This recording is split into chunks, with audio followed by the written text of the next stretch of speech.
I'm quite certain she didn't like fireworks. Don't know that for sure, but. Okay.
you dropped your and wanna make this a first, because right now it's supposed to be hers. That's okay, we can set up till we're done.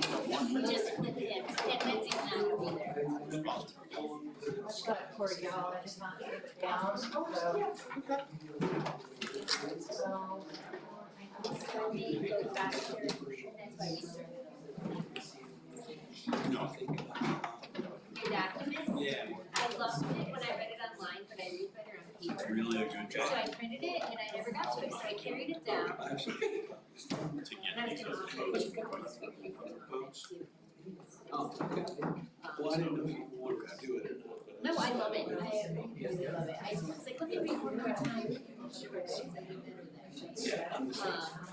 So I read it online first thing and I loved it, and then I stopped reading it again, and then right now it's like. It's having to be copies. How many? Should I give her? No, that's all. This is Yeah. like- I'm gonna try and get our, We have gotten, we've only like 30 right if now. it's possible. Like she's done 60, so that makes That one. So I was basically little pieces. One a month per municipality. Yeah, Maybe part, I think it's always so jealous because nobody likes movement, we don't like to go like 30 dots until I know that they can it's just. And they want to watch together. How do we So, we talked about that originally. Oh, I saw like in the afternoon. I'm kind of dismissed it, saying I'm here tomorrow and I'm going anywhere till Friday, and I'm like, yeah. I think Three Gods is the spotlight for everyone. Website? I, That's cool. Actually, I was gonna just. That was. I know, right? That's Now. Right? Before the 7 o'clock. Way too far from. Then it. That's those three dots, but that doesn't say spotlight for everyone. Is Robin? These three dots? You want to click share? Sherry? How's it going? Good. I don't need to share anything right now. So I can close that, right? This one is to.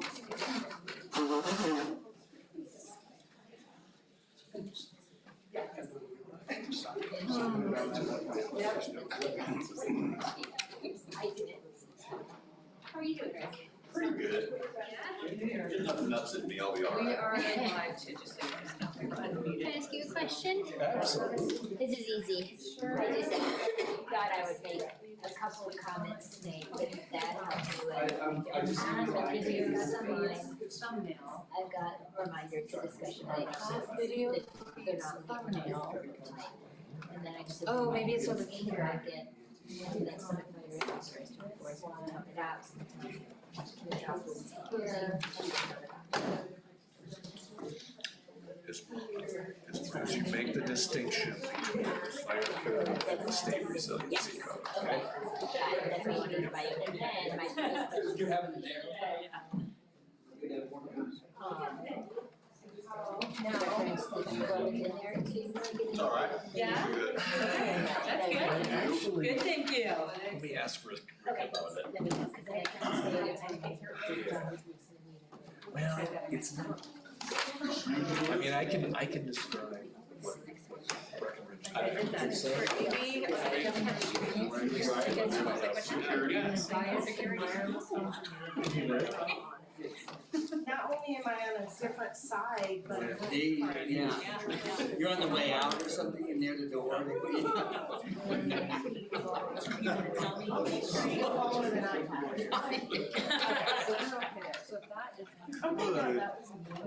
I've shared that one clearly. That was me when I. The other side, no one's engaged with them, so no one's got. That's a big side. Right. Well, in that case. I just didn't know if you wanted to give an update that I didn't have. If you guys start discussing discussion. And That I brought our invisible friend. There's some. And that's that's one. I know we voting have side. one. Yeah. But if you have updates for it, Yeah. No, absolutely. Yes. I won't send notes. But it's on video. Sure.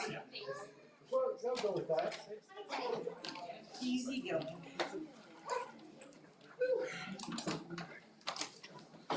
I would have been the last one here except Dan held the door for me. Freak out there. But he held the door, so I beat him. Thank you, Dan. Sorry, it's good to see you. Oh, my Atlanta, where am I? How are you? Broadcasting everything correctly on Zoom.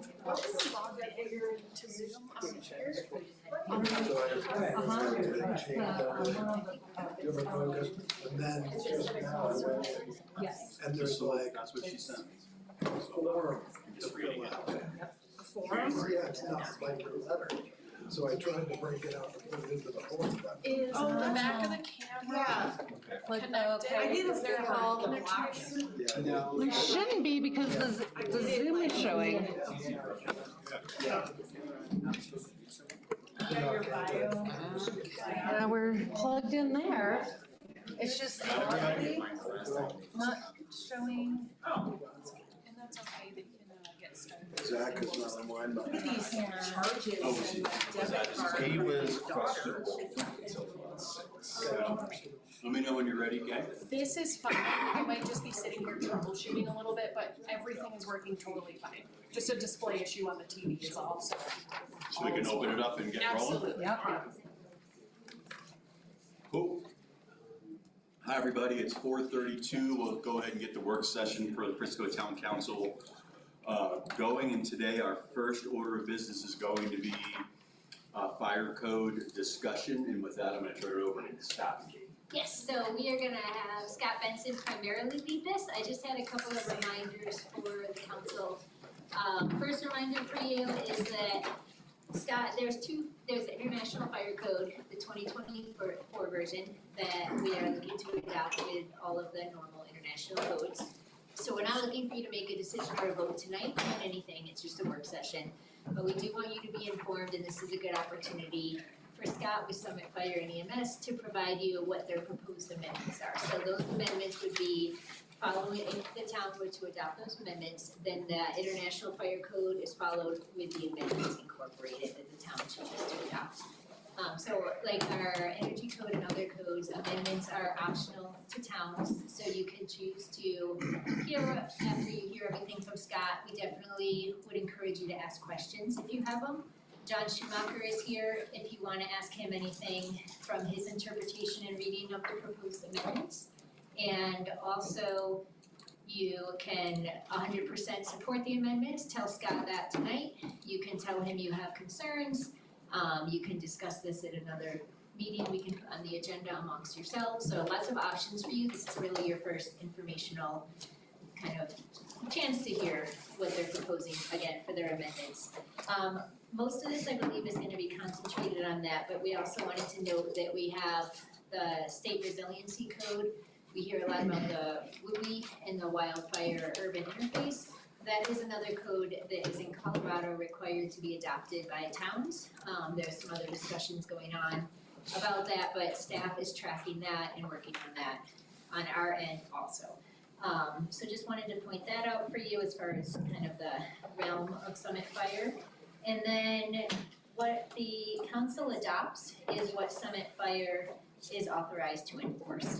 So they will enforce what the town adopts when we get to that adoption in March or April. And then we had in the packet, your memo is very basic, because this is really coming from Scott Benson. He included the amendments for you to review. And we also included public comments that we received from Summit County Builders Association. And we also included where the town of Silverthorne was at as of last week. Kind of some informal discussions that in what their community development director passed over. So with that said, I think that's enough to send you on your way to Scott. Great, thanks. Scott, we're ready when you are. Okay, I was having a little bit of time hearing her. Good afternoon. Appreciate you letting me speak. I wish I was there in person. I just jumped off another meeting.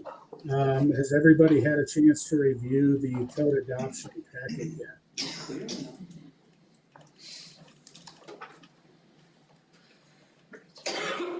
I'm guessing that's a no.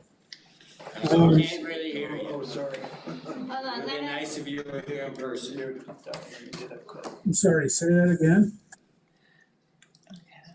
We're working through our, audio. Ah, okay. So am I. Is he too far from the speaker? Microphone? Scott, can you say something? Yeah, can you hear me? It hasn't changed at all. I am unmuted. we can hear you, but we're working on making it louder in the room. Okay. I think everything you need to do on your end is okay, it's on our end that we're working on.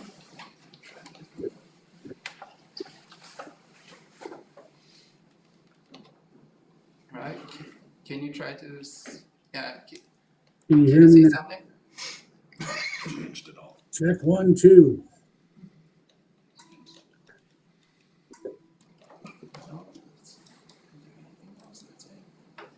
Can you hear me? We can hear you, you're just a little Getting any quiet. better? A little better? Can you speak closer to microphone? Can you try, Scott? Oh. If it would help, I could be there in about 4 minutes. That's better, is that better? Yeah, that's all I got. I'd rather see you personally. How about, can you give me 5 minutes? Sure, Scott, that'd be great. Yeah, I think that'll be easier for everybody. Okay. On my way. Alright, Oh, I don't.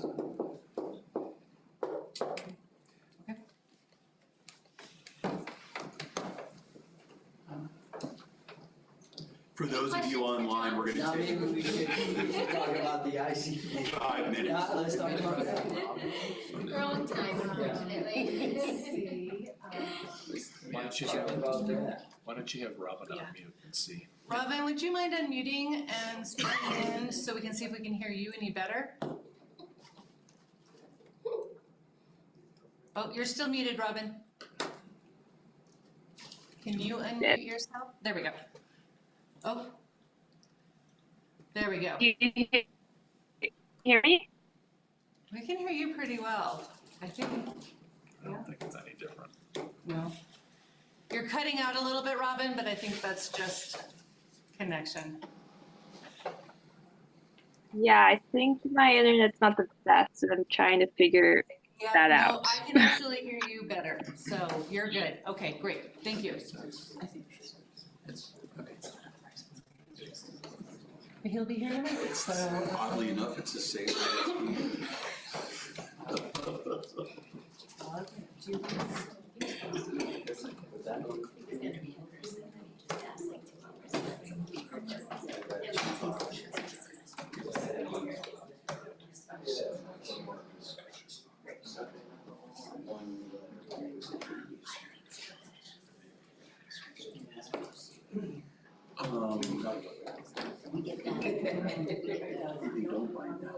Nothing else. I tried to email. I emailed Scott. Nothing. Yeah, I still, but if someone wants to pull it up. all right. Chris, That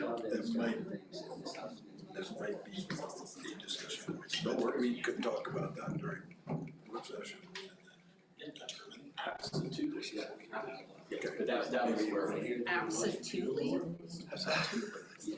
Yeah, it was like. Maybe, maybe that gets answered. Just don't read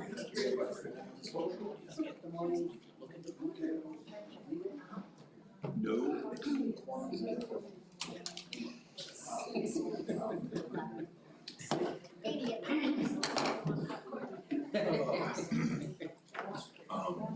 That went down the same. Yeah. Yeah. It's like, usually.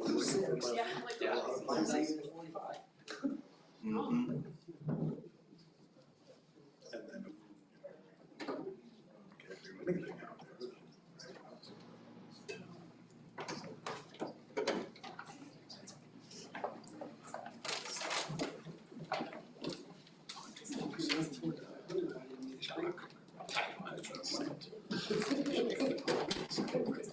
I'll make it like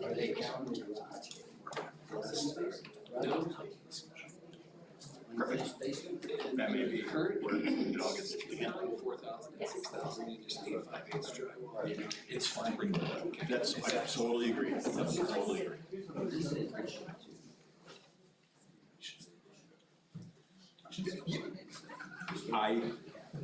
I had the fortunate opportunity to be part of that conversation.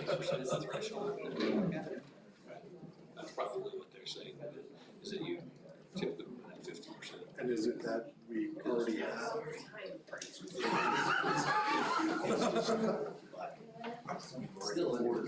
Right.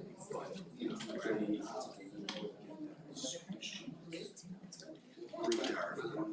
Yeah. Things that we can clarification, those triggers that are units 21.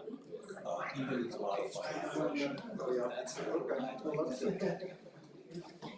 it's different. I'm on 27. Yeah, page 21 of their stuff. Section 3, 5, 6. It'd be nice to get Officially pulled my that language. second Frisco building permit. All right. What are you building? Might do an extension and house by outside.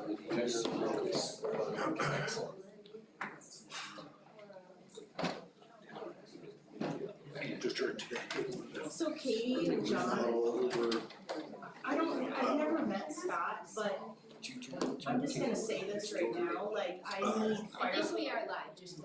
Yeah, that's fine. Another way, so we're I going kinda that need help with like, finished over the summer. like, this is my first time And looking at fire code. they just So it's like fire code for dummies language. Yes. Is that, It is, and what I would recommend is as gives us feel free to is good. like all the drywall. That we know, my understanding For is that who knows how long they don't live there. Okay, I would ask, because it's, you're not alone. I mean, it's, I think what I did was insurance work, and, you know, now it's a much bigger issue. No one is reading these, and you even saw the public comment today yeah, saying it would help to see the changes, so Josh should help clarify and comment. I'm afraid I don't even know what to ask. Hi. Can you hear me now? Right here. No, I did not. You don't need that. Sorry. Gotta get to I the did not meeting. have time to put my Class B shirt on, I apologize for that. Welcome. Sorry about the quick changes It's in okay. audio problems, but, I'm adaptable. alright, thank you. So All here right, we where are. were we? Jump right in. At the beginning. Let's start with the resiliency code, how about that? So the state of Colorado, in its infinite wisdom, is requiring every jurisdiction across the state to adopt a wildland resiliency code. How does that affect us? For the most part, Summit County has been already doing 85–90% of this. We require wildfire mitigation permitting and new construction. We go in, we create defensible space. We're already doing that. Where the WUI code comes in now, it's gonna change the materials that we use to put on the exterior of our structures. It limits combustibility, no more vinyl, untreated cedar, those kind of things. We can't hide from that code. It's required by the state that every jurisdiction adopt it. One thing we're looking at doing is clarifying what type of materials that can be planted in the first 5 feet. It says no materials, no combustible materials. There's language that they presented us from the CSU, whatever that's called, the agriculture folks, of acceptable materials. Yeah, extension, thank you. Of what they're allowed. And we're gonna parse that back so that they don't plant things that grow in Montrose in our area. We want what we plant to live and not die and become fuel. So we're working through that. We've also been in talks with the Division of Fire Prevention and Control and our local builder, Glenn Morgan over with the county, about coming up with a alternative materials list based off research done by the state California Fire Marshal's Office. I want to say that we are absolutely gonna be able to pull that off, but until we get authorization from the state that says, yes, you can do that, we're kind of in a holding pattern. One other thing about the resiliency code is the state provided everybody with a map that you can go to the website, zoom in on the map, and it'll tell you if you're low, medium, or high. One thing I highly encourage every jurisdiction, town, to do is create your own map. You are allowed to do that. Once your map is created, you can submit it to the state for their authorization that yes, you can go off, use this map. And it needs to be updated, I wanna say every 2 years.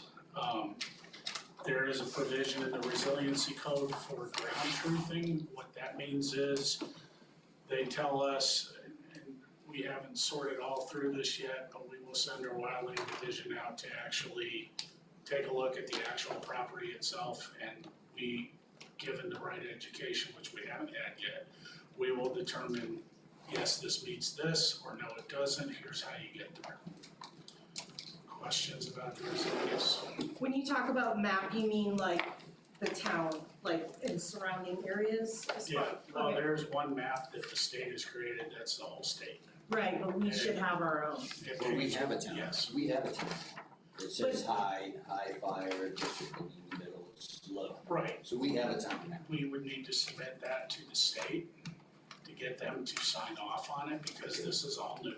So is that something, when was our map produced, or when was the town of Frisco one produced? I'm not sure. I'm not sure if we have that. Can we put Well, that on a list of wish list? We have one, I'm not sure if it's insurance companies or what, but we have a fire, I've seen it just recently since I've been back. In the absence of, It says the high areas of Frisco and then the low areas. right. Yeah. I I'll would do some say, research. Thanks, some kind of Potentially. welfare council might also. from there, I would just say, start from scratch, develop one based on existing conditions, because the state doesn't look at mitigation projects that have been completed. They paint in a very broad stroke. We need to get a better perspective of what the town of Frisco has. It's good to get granular and really look at, no, all this has been cut back 2 years ago. Basically, everything in Summit County falls into the medium or high group, except for the towns themselves. If you look at the state map, Dillon, Silverthorne, Breckenridge, there's no color in any of those. That's up to local jurisdiction to determine, which makes it more interesting of how we're going to address that. The big takeaway is we can't not adopt this. We have to adopt the code by April 1st. Can we make a map with like a simulation and put in all the variables like drought or this much water, this much snow? Might need a lot of money. No, I'm just kidding, but then I you know, could that's what like I build it and then said. it would like, It'd be fun. We could budget for It's that. fire modeling, if you'd like to attend some of those and see that happen, I can invite you to some. okay. For I mean, it For just real. sounds interesting when you pull in variables of like climate and landscape and all the, you know, Topography, there's Yeah. a ton of stuff that goes into it, wind direction, wind speed, humidity level. Right, All- SE group, Yeah, because of what we've done in the backyard, might have a good idea of, mitigation needs for town. Yeah. Well, and the stuff we've done along the bike path and stuff Sure. like that, because I think along the Peakwood neighborhood was more high fire, your house, more, because it's that close to there, but, when you got closer into town, it was less, so. If we had to adopt these plans like April 1st, we don't have a map of our town and the fire resistance out, and how, So there why we have to adopt these things that we don't have that We don't have to information? enforce the code, it's actually interesting. We have to start enforcing the code in July, but it doesn't specifically say how. And there are groups trying to talk to the state about extending that deadline for Yes. adoption, and the town has been involved, and we haven't submitted comments officially on that topic, I don't think, but we at least are aware of the conversations, and that is because of exactly what you said, there's a lot of community saying we shouldn't be required to adopt this on this date, because we don't, there's with the maps.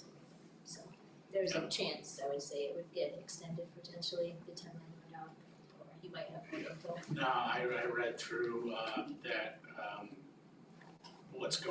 the groundswell from builders in local jurisdictions about, we're not ready for this, can we have more time?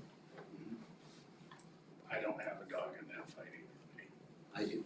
I do. Yeah, How much time has there already been given, or how long have people had to,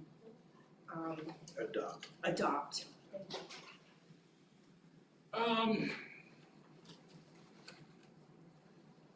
Honestly, you don't have to, in most cases, you don't have to adopt anything, like the building code, the fire code. There are jurisdictions in Colorado that don't have either. This was mandated by the state. This was a reaction to the Marshall Fire, where they lost Louisville and lost all those structures over the course of about 36 hours. This is a reaction to that. It only affects new construction. It doesn't affect existing construction unless you're replacing 25% or more of your roof, your siding. One of the interesting things about the way it's written, if you do 24.9% of a wall and stop there, No. you don't have to do it. And then 3 months later, you do another 24.9%, you don't have to do it. Is this where John comes in? I don't know. So I was Could be. asking John to fact check AI over here. I believe that July 1st, 2025, the Colorado Wildfire Resiliency Code was officially adopted by the Colorado Wildfire Resiliency. So to answer your question, July 1st, it was adopted, and that was when it was said by April 1st, 2026.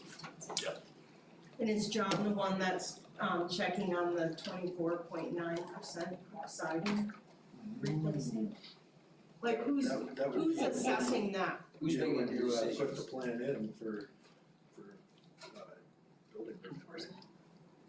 So, I have talked with Chris Burnett, who is in charge of fire and life safety with the DFPC, about who at the end of the day is in charge of this code. It is not the fire department, it is the jurisdiction. Now, in Summit County, we've been working hand in hand with the building department as far as defensible space and permitting, and we're not just gonna throw our hands up and say no. We're more than happy to work with jurisdictions, towns, counties, about making sure we're working together on this. There are things that the building department will see that the fire department won't. If somebody's re-roofing their house, that's not a fire department thing, it's not a fire and life safety system, that falls entirely under building. He'll see it before I even know about it. And at that point, I mean, we have to work together. We just do.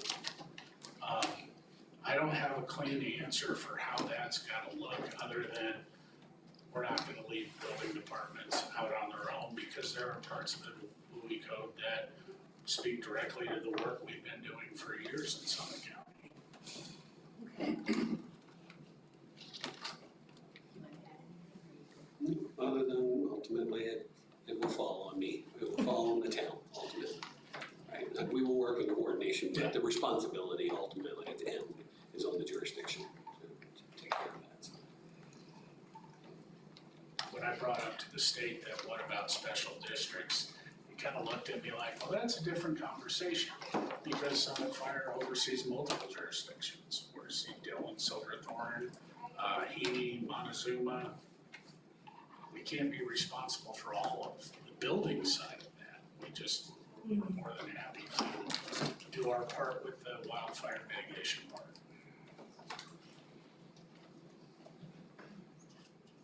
So that's resiliency code. Yes. But we can come back to it too as you keep going. Yeah, I mean, if there's any quick questions I can sort through, I'm happy to answer them. So are we gonna get into the minutia at all, or? Of the resiliency code or of this one? I think of this one, Okay, yeah. yes, we can dive right into the Okay, minutia. Hope you brought a towel, cause there's a lot of minutia. Have we read this yet? Yes, How about we start with any quick questions that are just, sprinklers in houses. wow, I did not see that. Yeah. I sent you an email like 6 months ago, 7 months ago. Yeah, but go ahead. Okay. So the sprinkler requirement. Past code cycles, Summit Fire and EMS in conjunction with Red, White, and Blue has had a requirement that at 6,000 square feet, single-family homes are required to be sprinkled. That's under 6,000? 6,000. Over.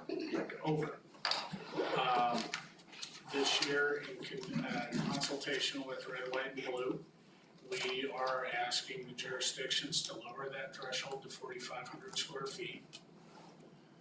One of the more prevailing reasons is manpower available for firefighting. At any given time, we have 8 stations countywide that are staffed.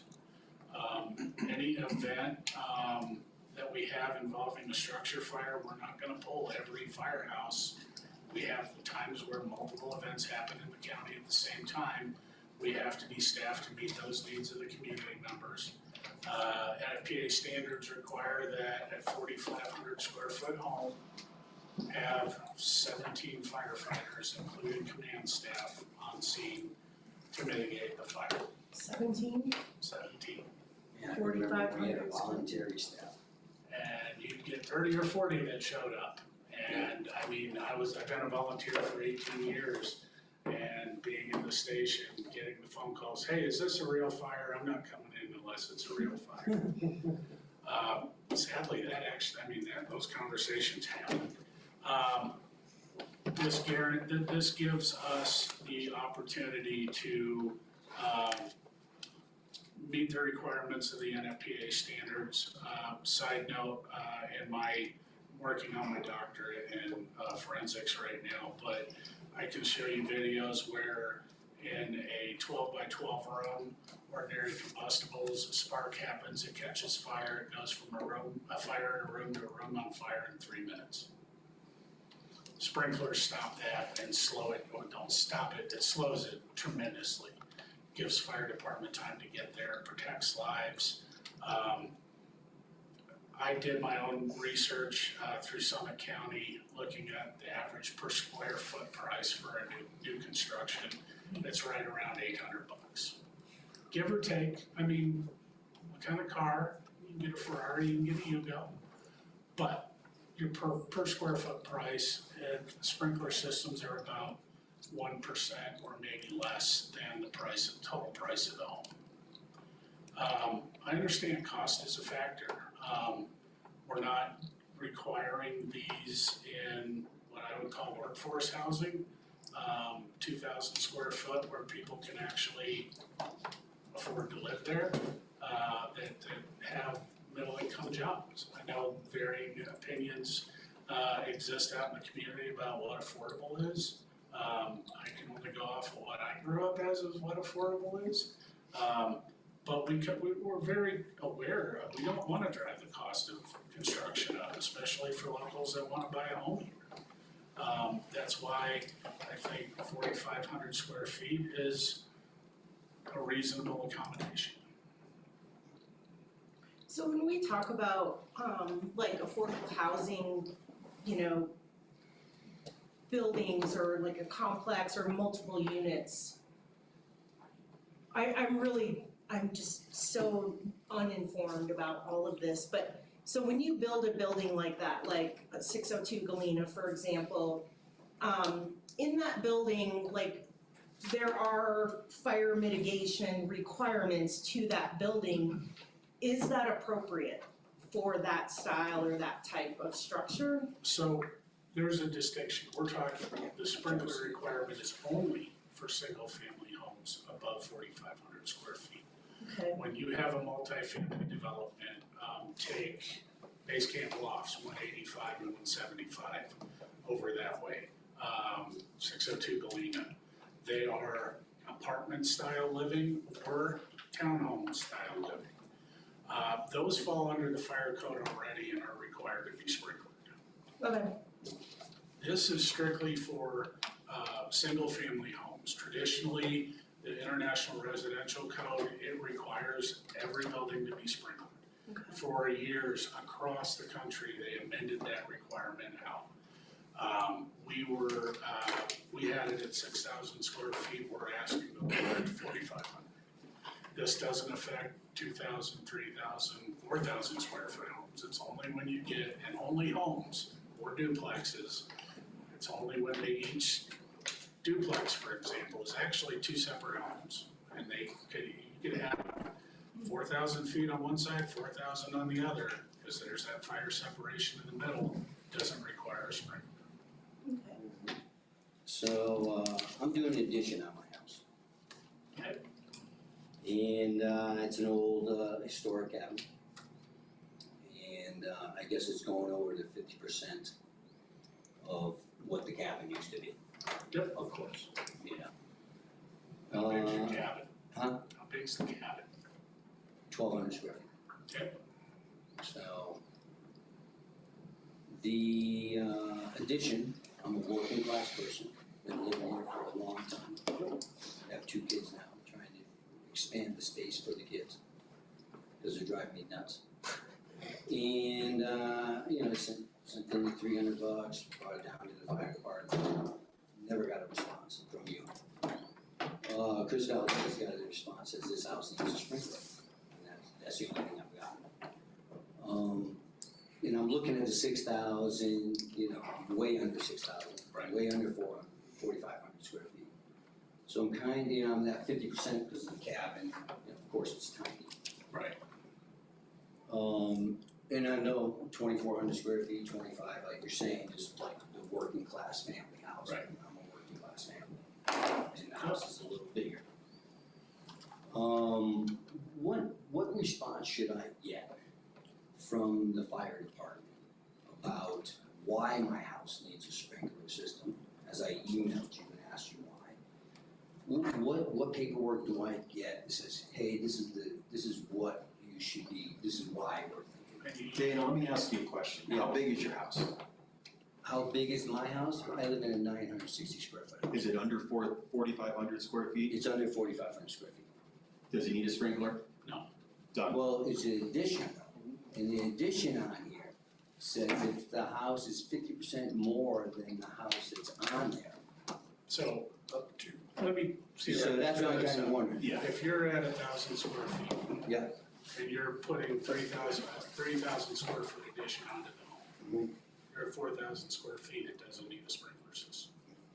Okay. I have personally, in my years in construction, stripped down a 16,000 square foot house, left a one wall, one roof line, and it was a remodel. Yeah, yeah. It wasn't new construction, it was a remodel. But I'm reading the codes here on Right. additions and stuff, If and you're that's what I'm doing- trying to read it, If you're doing an understand it. addition and you exceed the 4,500 square feet, Yeah. the only thing that's required to be sprinklered is the new addition. We're not, in your case, if you have 1,000 square foot cabin, you're putting on 4,000 square feet.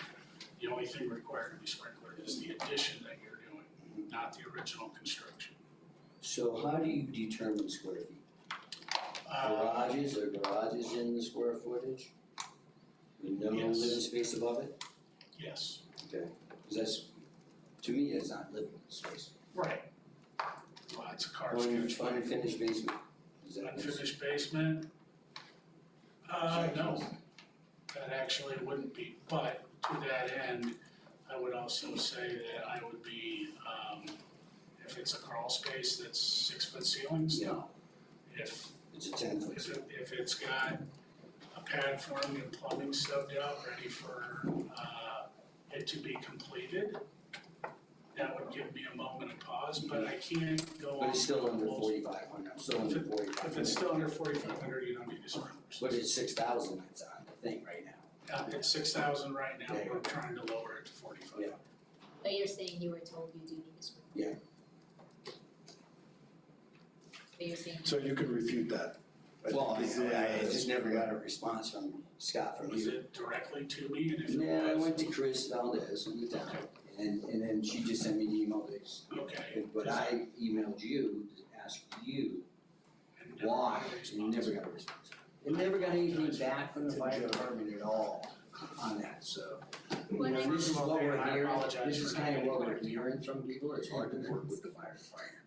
You know, on certain things, and I've had friends that have put houses on in alleyways, and they said they had to rebuild the whole alleyway to fit a fire truck, to hold a fire truck like that, you know. So I'm just kinda, are you somebody we can work with? Or is it somewhere that, hey, this is what we say, and this is what you gotta do? I'm definitely, I believe someone you can work with. Okay. You know, we're trying to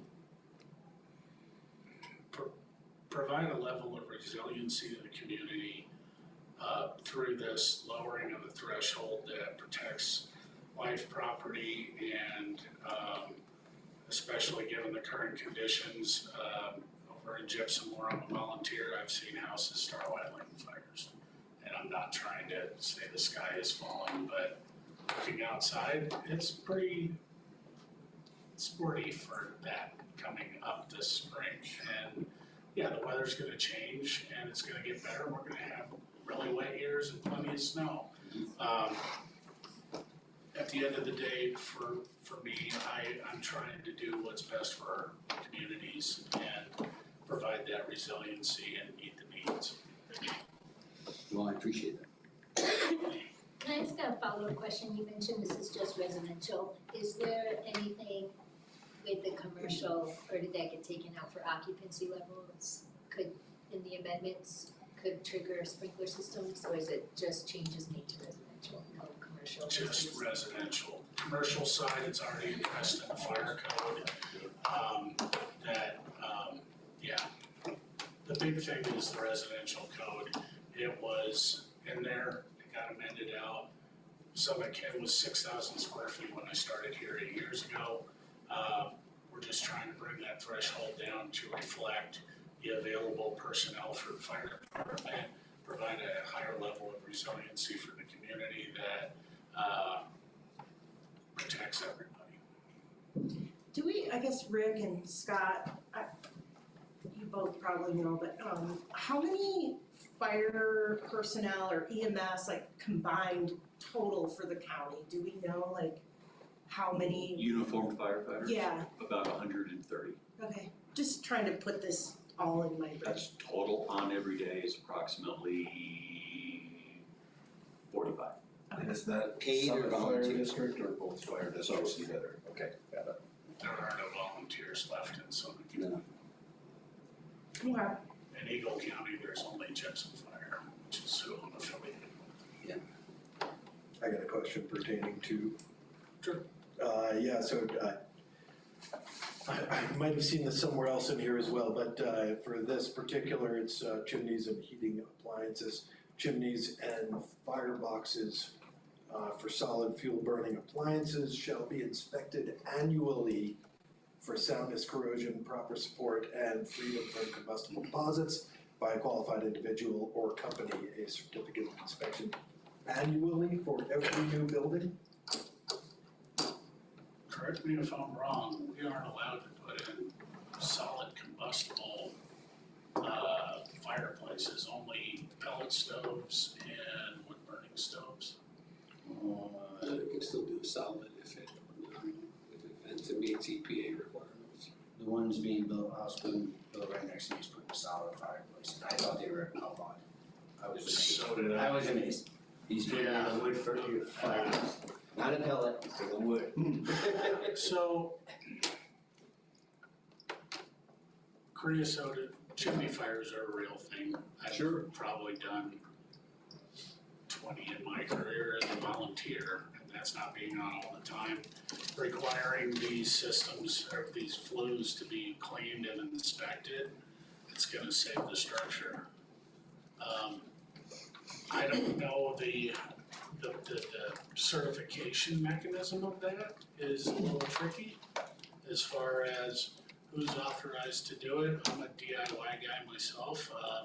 I've been, when I rented a house that had a wood burning fireplace, I would go get the chimney brush out and go clean it myself. Yeah, but you happen to be a qualified individual. Not then I wasn't. Okay, I was but just that's the crazy just guy what- up on the roof. Yeah, it's just what we're looking at adopting, and I don't wanna like send John to every single, you'd be doing that full time, instead of doing building inspections. Well, it sounds like a good business opportunity for somebody. It's a dirty job. So you don't have to give me an answer to that right now, but I see that as a potential issue as far as, I don't know, maybe every few years or something. I mean, there are plenty of places with fireplaces that, Right. have been there for 100 years, and has anyone ever cleaned the creosote out, and No, that's a very, very real thing. yeah. Well, and the sprinkler systems have to be professionally checked on, Yearly. yearly, Yearly. yeah, so. So a similar thing, like every commercial building, is it the fire department or is it the building department that has to go in and inspect those every year? Fire is the fire person has to go. Independent. Independent person comes in and checks. I'm not a qualified fire sprinkler installer. Right. I don't do annual maintenance.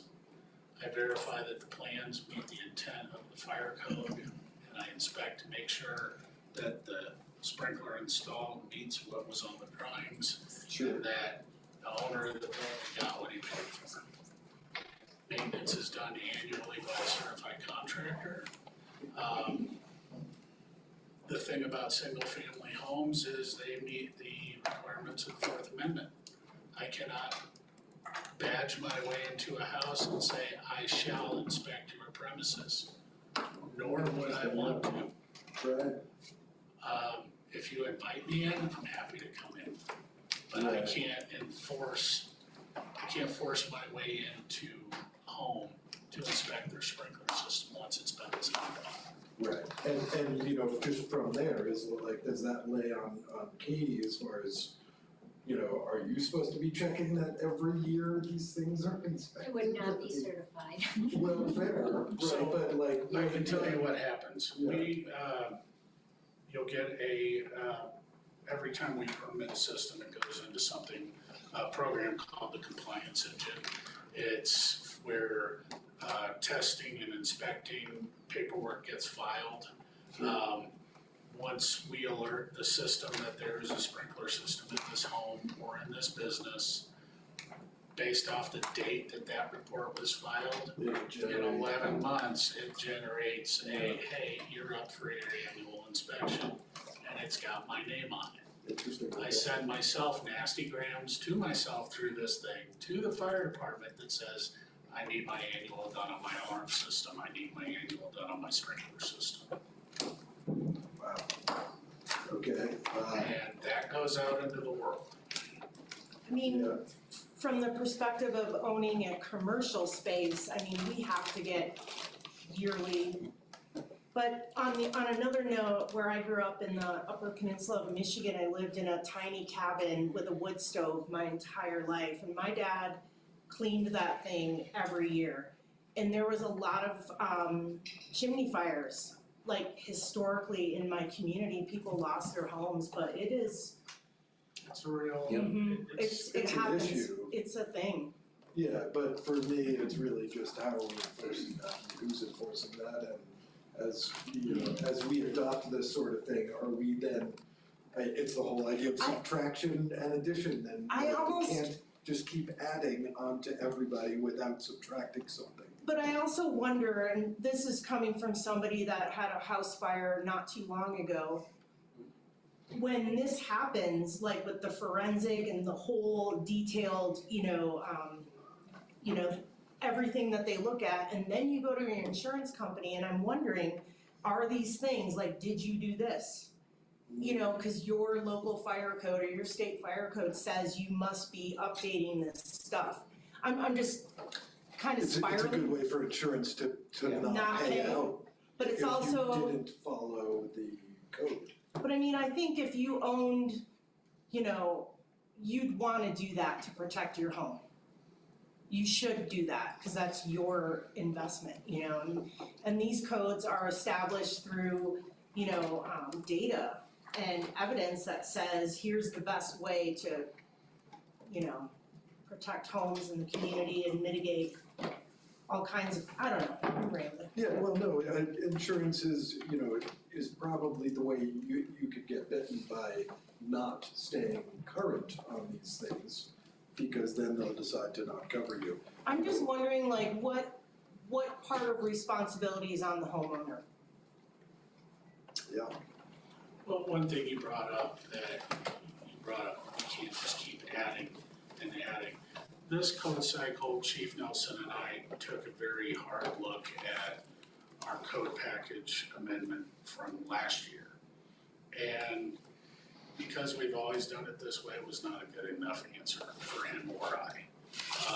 We relaxed in some ways, we changed some language, and there's some shalls that now are mays. When specific to fire command centers, where we were putting fire command centers in buildings that really didn't require it. A good example would be like the storage buildings down in Silverthorne, giant, huge building, met the square foot requirement. At the most, it had 25 people in it. Why are we requiring this? Other things when it comes to Steel building yet as well. yeah, fire command centers are for 5-story hotels like the Holiday Inn or the AC Marriott, where we've got multiple, a lot of lives at risk. And that gives us a place to work from. We've gone through, and if you compare them apples to apples, it's about 10 pages less than we had last year. So you subtracted. We subtracted a lot because it just didn't make sense. Right. And being a contractor for 25 years, I get it. I don't like burdensome costs that don't make sense to me because I'm just gonna pass that on to the homeowner. And especially when you're looking at affordable housing and, the two that I don't worry about the homes up in Hamilton Creek. I worry about the homes in Wilderness and Summit Cove. I too have had a fire in my house and I know how devastating that is. Watching everything I had worked my butt off for go up in flames. It's demoralizing, and if we ever had a large event, those people are gonna move out and they're not coming back. Right. And unfortunately, we're seeing it in California after the Palisade fires. Those lots that those single-family homes are on are getting bought by the uber wealthy, and they're combining. It's another That's a reason whole for other sprinklers. thing. Yeah, I know, that we can go down that rabbit hole all day long. Well, I kind of look at that too, because I've lived here since '86, and I kind of look at how the fire danger is in our town. We have a great fire department, we have 150 firefighters, all these firefighters. Are we looking, and you can't say yes or no. Right. Or, Palisades, that's something that we should be really, that this town could be wiped off. Steve Lipsher said at a Summit County Wildfire Council meeting, he said, if the backyard burned, the ash storm on Frisco would be just like Paradise, California. That's what he said. And that's kind of what set me off on like, whoa, maybe we should. I don't wanna speculate too much on it. I mean, the conditions have to be just right. Yeah. Sure. Because we all With thought it all was the water superior. in the world, the Marshall Fire, you were shooting a bear with a BB gun. When you've got 80 to 100-mile straight line winds taking an ash storm, not vertical, horizontal through a neighborhood, you could have had every fire truck in the city of Denver there and probably not been a whole lot better off. Your best move there is go back about a half a mile, get 5 bulldozers and knock a huge path to where it's gonna stop and it'd probably still jump in. Yeah, really. At the end of the day, and I don't wanna drift too far off of the reason why we're here, to your point, yes, we have subtracted. We didn't just keep pouring it on, we've taken away. The 4,500 square foot requirement wasn't just a dart at the wall. There was some thought that went behind it. We're trying to set our community up for the future so that we have that resiliency instilled in the community to where our firefighters are safe on a fire. Our community is safe inside that house and it's protected. And I know there's been a lot of talk about maintenance issues.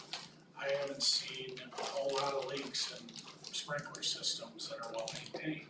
If you don't change your oil in your car, you're gonna blow an engine. If you don't have your sprinkler looked at annually or even semi-annually, yeah, it might leak. But that's what the maintenance for. You know, and I look at it with the fire resiliency is like, do I really need a sprinkler inside my house or I need to protect the outside of my house, you know? There is no code that says you can sprinkle the outside of your home. No, I know, and a lot of them have, so that's what, you know, when it's like this house needs sprinklers, I'd really like to do the outside. It's actually interesting, there are a lot of companies that are now sprouting up that are designing exterior sprinkler systems for homes. One of my construction projects, one of my younger days, I was doing log work on the Bachelor Gulch Ritz-Carlton. That has a 35-foot tall water curtain on, off the street level. 35,000 gallons a minute. That was required by their insurance company. Because it's all wood siding, wooden log siding, covering structural steel. It's impressive to watch it go off, but there's no code requirement for that. So to circle this back around, we're currently on the fire code. Any more discussion on that? Sorry, thanks for bringing that home, Joe. Yeah. We have to be brought back. Any more thoughts on that one? We can have it, I just wanted to bring it back to the topic. I mean, I'm gonna be honest, I feel like I'm still learning. Yeah. All, like what to ask, so I apologize, It's okay. On the sprinkler side, if you haven't seen the recommendation from the recommending body, which is the NFPA, is that 100% of residential structures have sprinklers. The recommendation is that we go down to 4,500 square feet. Yeah, I do get that, I mean, I'm following along. Okay. So are we good on fire code? And then we'll come back to resiliency. I'm happy to take any more time, you guys. We have plenty of time to talk about this. I just wanted to be a little more surgical. How about resiliency code? And my summary on that is it's being mandated by the state to be enforced by the municipalities, meaning the area having authority, which is gonna be the town of Frisco, not the fire department. There was a lot of confusion in the public on that topic. I guess my question would be, what does our town, what are we doing specifically within that resiliency code enforcement, or what does that look like? What are we doing? From a planning com dev standpoint, we have to change our landscaping regs. So we're working on that, but we're trying not to copy exactly what the state has. There's some flexibility in what you're allowed. And the reason is if we tried to copy it exactly, then you couldn't have a single tree on our, because so many of our properties are townhomes and small, you basically couldn't have a tree or shrub. So then we require a certain quantity. So internally, we're trying to figure out the right balance between meeting the code, but also providing screening that we currently like as a community that we have appreciation for. So you are gonna see regulations coming forward with changes to the landscaping code, and that is directly in response to that. The map discussions we've mentioned to each other internally, we do not have the capacity capacity to create that right now. We probably would have to contract that out to somebody to create that, we don't have the knowledge to create our own map, it's that technical. I like Andy's suggestions, I wrote those down, that I'll ask Dan and I'll also ask SE Group, but we'd have to pay SE Group for it, so. And then do As you want far as individual properties, the fire department has trained folks that know how to do the ground truthing, and it's basically what we're already doing as far as free zones, there's 5 feet, 30 feet, 100 feet. There's requirements in those zones. We've been doing that since the county set us up with wildfire mitigation inspections that we've been doing for as long as I've been here, and I've been here 8 years. Really, the resiliency code is gonna hit building materials more than anything. We're already doing, I would say 80% of it. And to her point, we're gonna have to look at landscaping, because one of the things we've been doing in anticipation of this, when we get full drawing sets in, we're stamping the plans. The landscaping plans need to be vetted and meet the requirements of the resiliency code. We've been doing that for about 6 months, trying to get people to start thinking about that. And when you have landscape architects out of Florida doing plans for here, they don't get it any more than I've seen sprinkler plans coming out of Florida when they don't see 50 degrees, let alone 20 below. And, you know, it's just something we do our very best to catch her. You know, the neighborhood I live in, you can build, like, if you have a backyard or whatever, you can fence in your backyard. And per our HOA guidelines or rules, that, you know, they give you, I don't know, maybe 5 or 6 versions of a fence that you can build. And it's all wood. And it has to be a certain look, like you have to build it by their criteria, what type of wood you can use, what it can look like, because of our neighborhood.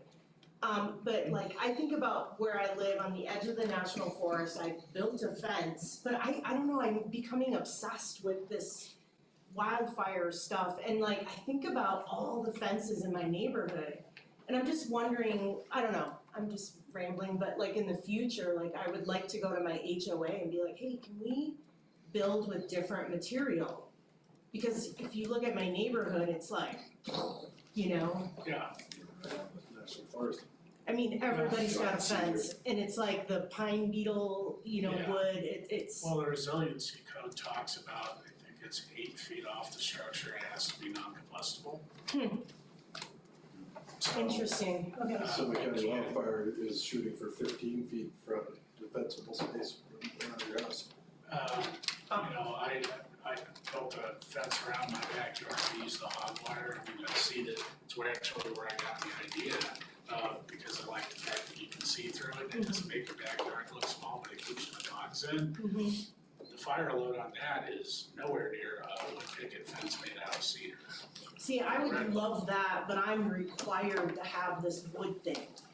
Right, and at that point, I think this is gonna be a discussion, not just here, but across the state, about what these HOAs and these covenant-bearing groups are going to do.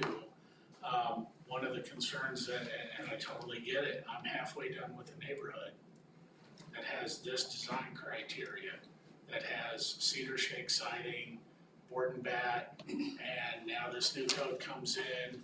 How do I make the other half of my neighborhood look like this one when I can't use those materials? I don't have an answer for that, unfortunately. There are ways to do it, using different paint techniques and glazing, but that's cost. And I guess in one way, I can't run from this. This is the state telling us what to do. No, yeah, I just have all these things rolling through my head now that we're talking about. I'm gonna tear my fence down. So what Katie is looking for tonight is how we want to see an ordinance brought forward. Are we wanting to take the recommendations that the fire district and adopt it as is, or are we giving staff direction to make modifications to it? I wanna say modifications to it. That's my personal. If you choose to make modifications, I'm just gonna throw it out there also, when I say staff, I'm referring to John, also including him as staff. John has been tracking this, he's had a lot of good meetings, Scott's been great to communicate with him, John's had some questions that he hasn't had completely answered yet, and a lot of that was because we kind of held him communications till we came here tonight.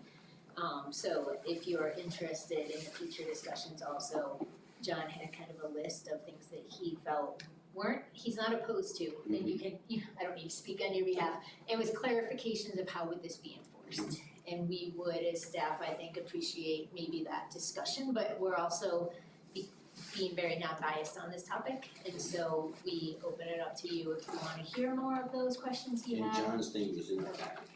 No. No, that was somebody's, okay. So I don't know if you wanna Okay. add to that, we're not looking to get into specifics right now, but there were some questions that staff had that we hadn't had time to figure out resolutions with Scott so far. Yeah, as Katie said, I think there's some things that probably, just from an enforcement standpoint, could be clarified and would prevent some confusion on the part of the contractors and business owners, other folks. But I don't think there's anything really significant in terms of changes, like just clarification. I think around the trigger points related to residential sprinklers, I think there's a number of sections that are in there have been added, and I think there's a way maybe to make them a little less confusing to folks that I've talked to that have read some of the amendments. And then one of the things that we talked about in a meeting with Scott previously is in the assembly groups where it talks about groups A1 through 4 or 5, and the occupant loads are changed.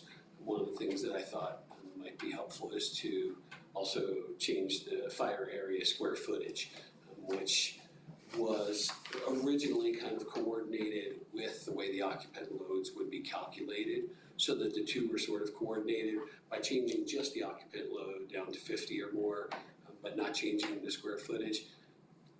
One of the two applies, but I can see where that would cause confusion sometimes to some designers who are looking at it and say, well, I'm under 12,000 square feet, and not move on past that to the next item that says occupant load over 50 or more.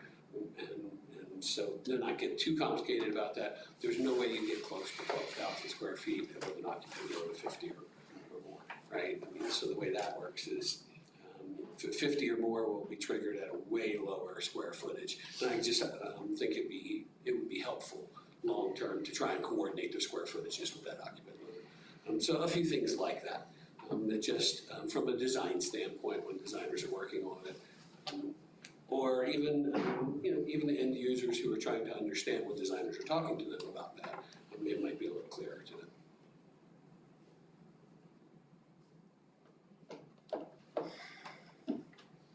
So with that said, Katie, what are you looking for? I mean, Kibby would like to see some changes. Do we have specifics? Do you know what sections? Do you know how much? Like they're gonna draft an ordinance, so we need clear direction. Mm-hmm. Well, I couldn't give it to you right now, but I'll get it together for you. Okay. And maybe that would help if, I didn't think we were doing that tonight, but yeah, no, we're and talking about it. and I think that's good, because it is better to ask the questions, hear the information from Scott instead of trying to interpret. It's a lot to read even, any code is. I think if people have recommendations that they maybe hesitated with a little, it's worth discussing in a group setting so that we know you have the majority, because I also don't want us to move forward That with was gonna be my next modifications if it's only Dan, and we haven't heard from Robin at all. So I don't know, maybe general feedback from everybody else too, if that's where we're at. I would also love, like, John's interpretation at some point of verbiage and all, and what you think. Are we missing anything, or, would you like to see something else? How does that apply, But other than that, we have to stay current with the state. I think the resiliency code, I think everyone probably understands that is what it is, we'll have to adjust our own codes to work around it. And then the real question is the amendments, these are completely fine if that's what the council wants to go with and match Breckenridge, or we can look at. I think as long as soon as we start matching Breckenridge, how much over the, state requirements are we going, only because we're Breckenridge? Let's just be cognizant. Oh, on the resiliency though? Yeah, and I don't know what Breckenridge is doing, but yeah, They adopted it as it was written. as it was written, okay. And they'll have a policy that addresses some changes in what's allowed in the first 5 feet. And we're working through the alternative materials that will be allowed to use based off certain criteria. Right. And they approved the amendments as the council had them in their packet, correct? So these are the amendments that were approved by. And those were not done by Breckenridge and said, here you go, Scott. This occurred over about 7 different meetings with both prevention staffs, where we talked pros and cons and looked at it from a sensibility standpoint. Because they write the code and it's supposed to go from the East Coast to the West Coast. It doesn't account for differences. I mean, just in the state of Colorado, what works in Burlington won't work in Denver, which won't work here, which won't work in Grand Junction, because we're all different. We're vastly different in elevation, fuel types. So that's where the amendments come in. One shoe fits all. Yeah, and I know we've got to move on, but anyway, the state or the fire department in whatever case can pressure insurance companies to have to stay on board. Because, as like with flooding and anything else, insurance companies are not pulling out of Florida. We're looking at that for fire insurance here, and the cost is only going up, and we've all been paying in, but they get to pull out whenever they want. It's, it's totally not. Yeah. It's Trust me, I'm not a fan of insurance companies. For sure, I understand.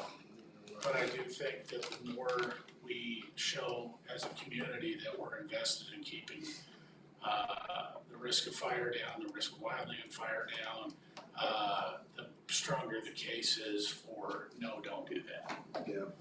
If we don't do any of this and just say, no, we'll make up our own mind, that gives them ammunition to pull out. Yeah. I don't know if Robin. I was gonna give Robin a chat. Robin, do you have any input? Thanks. I've been trying to make sure I can hear everything as best as possible. I am overall for the resiliency code as is. I definitely want to take a second look at it and just see if there's anything that maybe we should adjust for our town specifically, or like what else we can do. My biggest concern is enforcement. This just seems like something really, really challenging. And I'm curious what that might look like. I know we talked a little bit about enforcement, but I missed some of that. So the enforcement side falls on the resiliency code, falls to the town. And I don't have a great way to explain that to you, other than it's another unfunded liability coming out of the state. That's about as well as you can put that. They said they were gonna provide 12 inspectors for those jurisdictions that couldn't afford it, and then didn't fund those positions. Awesome. So enforcement's going to be challenging. Like I said, like mentioned earlier, Robin, the fire department's already doing 80%, 90% depending. The thing that is really gonna, that isn't being done is enforcement of the materials. And that's something building is gonna look at when they're looking at the new prints that come in. We wanna build this. It'll have to be spec'd out as to what siding's okay, what siding isn't, what type of shingles are okay, what type of shingles aren't. And I wouldn't leave John out on an island, I would jump in and help him. Being an old builder, I know a little bit. Look forward to breakfast with John over, no, we can't do that. We're in it with you. Sure. Robin, are you supportive of the reduced requirements to encourage fire or require fire sprinklers in residential more? Is that something you're okay with? Yeah. Okay, thank you. And then Elizabeth, I guess we didn't really hear from you on that specific topic. I read this email from the Summit County Builders Association, and when they mentioned the sprinkler threshold reduction, I guess I need your guys' help really quick. Their argument is the proposal lacks sufficient data or justification and would introduce additional cost, complexity, and limited local benefit. And I know we've kind of talked about that a little bit as far as, resources, people, I should say human, because there's women. Fire, people. I'm tired of speaking. Yeah. Anyway, as far as, when it says limited local benefit, in my mind, I feel like, why wouldn't you want to protect your home? And, one of the things I read, it was probably around $30,000 additional to the cost of building that size of home. For me, I feel like if I'm already building a home that's 45,000 square feet. Wow. Or 4,500, sorry. There we go, that's. Where are you Well, putting yeah, but that? as a builder, right, Yeah. that's what I Yeah. do. Even you're building a home, even if it's a multi-million-dollar home, and you start tacking on 30,000 here and there, it gets to be a lot quickly, and and that's why you have to sell it to the owners, you have no choice, actually, the owners have to say yes in that case, and then it's also on Katie and whoever else, as you're going through your permit process, to then follow the rules where all of a sudden, so some of that and some of what Val had written in there, I think goes towards, it would behoove us to educate the building community sooner and more in depth than than we have, Yeah. right? Because really, as a builder, you don't find out until you walk into the building department, you're applying for a permit. Nowadays, it's online. But, so you apply and then you get a call and you say, well, you gotta do this, you gotta do that. This isn't in your plan and you have to add these things. So it's a hard sell, but it's. Like the outside of the house being resilient material, there's also fire code, sheetrock, there's always some of that stuff too. And all of which costs more. Fires too, so, sprinkler is one thing, but is there anything else that, like firewood, sheetrock that's fireproof, that stuff they cut it in the house, Nothing's fireproof, you get anything hot enough, it'll burn, but, and I'm sensitive to that, being a builder for as long as I was, you can't just go, well, this $4,000 home is now worth $4,500 because I put a sprinkler in. That doesn't factor into your per square foot price, and I'm aware of that. Personally, from having a fire in my home, if I ever built my own home again, I'd absolutely put one in. Because I know that if there was a sprinkler head in my kid's bedroom when he lit the bed on fire, it would have controlled it long enough for the fire department to get there. And I wouldn't have had to start from scratch. Now, that's my personal thing, and the research I've done and from what I do for a living and through schooling, 3 minutes for a fire in a room to a room on fire. Our fire trucks aren't even rolling yet. And I factor all that into my thought process personally. Yeah, I think fire sprinklers do exactly what they're supposed to do. Are they 100% fail-proof? No, nothing is. But they do the job. If you had an answer. I'm for the change, just for my small mind, the personnel available to fight these fires, the risk of wildfire spreading because of a home that large that's on fire that does not have whatever the amount of sprinklers it needs. You know, I do get the argument of the cost added on to building a home that large. I mean, to me, that's just big. I don't know.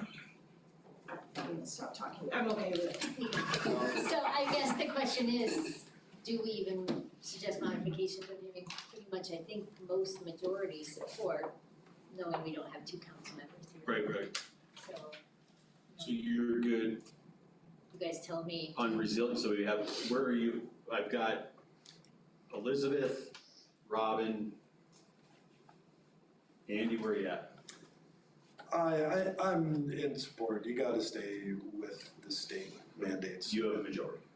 For the amendments too? Yep. Okay. Yep. So, With the ability, as it's coming along, as we go into first reading, we'll be able to tear it apart a little bit. maybe we'll anticipate one more meeting just to fine tune things before we bring it forward for a first reading. That's great. So, I like to go through the 7 or 8 meetings like Wisconsin. Just remember, I Why have do we to wanna do do this, two? we have to do We this got with 7 or 8. Silverthorne, Gillette, Keystone. when you can see And why we county. separated this one from all the other codes, or you have a really long work session. Cool, thanks Okay. Katie. Yeah, that helps. Thanks Scott. Thanks, Scott. Appreciate it. Appreciate your Thanks time. for coming down too. Rain for snow. Yeah. I drive Vail Pass every day, and I'm actually going, yeah, I'd rather drive through the Thanks, snow. John. See what's gonna happen this spring. Thanks for coming over. Sorry about the audio. Have a meeting. We got Logan next. Sorry. I was here, sorry, it's good. I'm just struggling, I can't get the words out Oh. more than usual and fire people. Hey,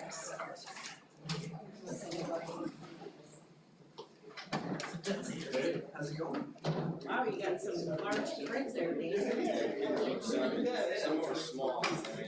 Now they're gonna slide in there, even with my new glasses. In the room. Right here?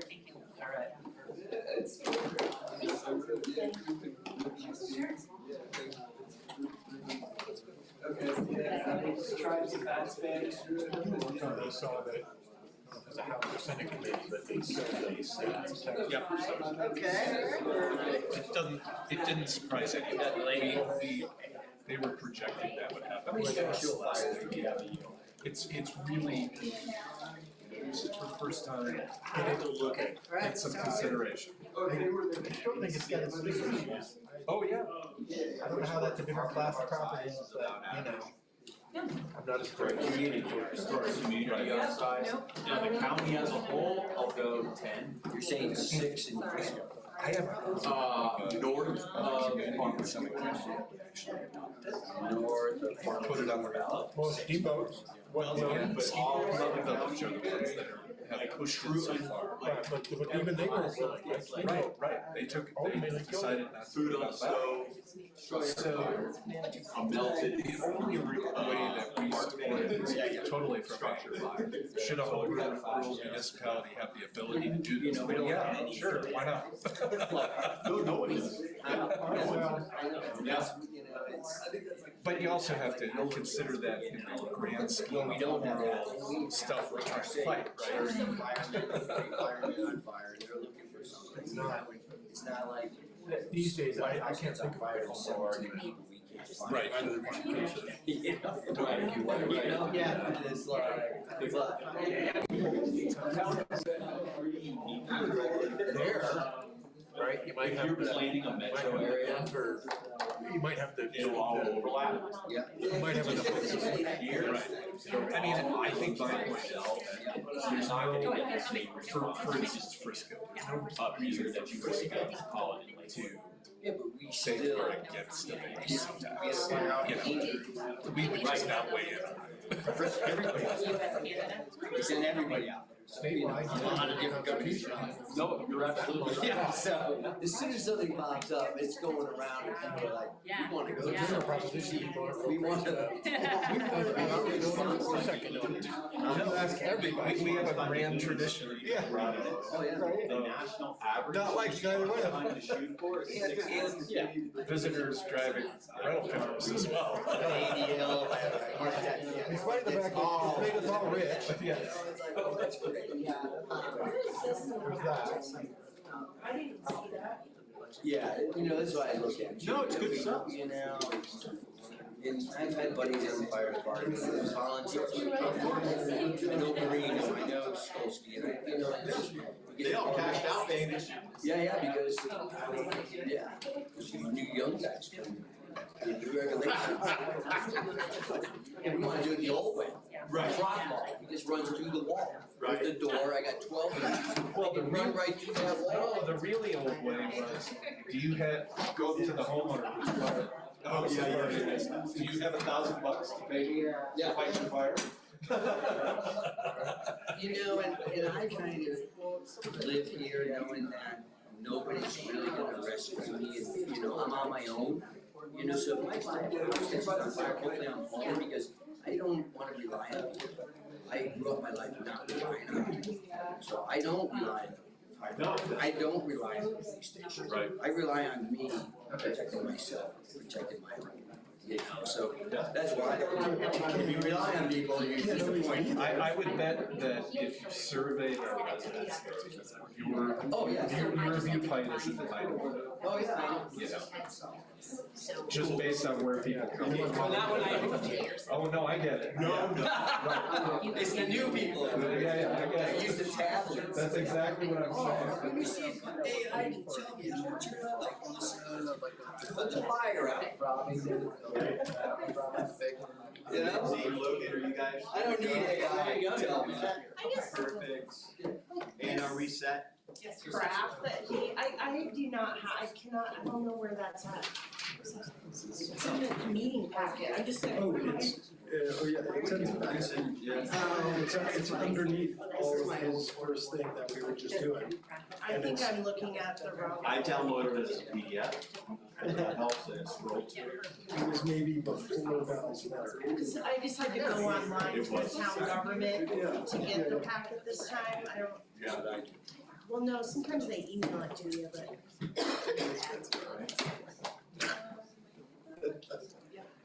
Oh, she's got So our item number 2 is gonna be the marina update with Lindsay and Logan. Whenever we're ready. She took my. I see, that's what they do. Sorry, we're taking over. We're taking over. I should have looked at the PDF. Sorry, we're trying to pull up Robin, just so, Robin, you're good, sorry, we're just trying to feature you a little bit more in case you.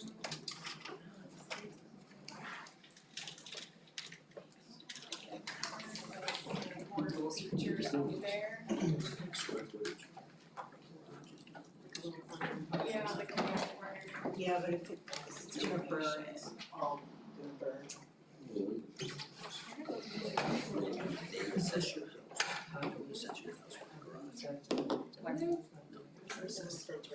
It's living space. I'm not sure. Square footage of your house? It's just living space, it's not the actual garage space? Yep. Yeah, okay.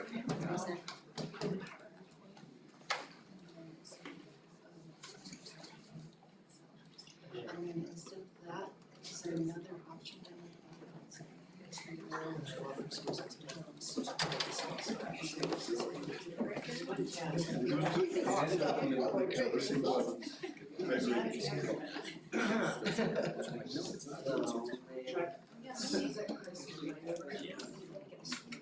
Here we go.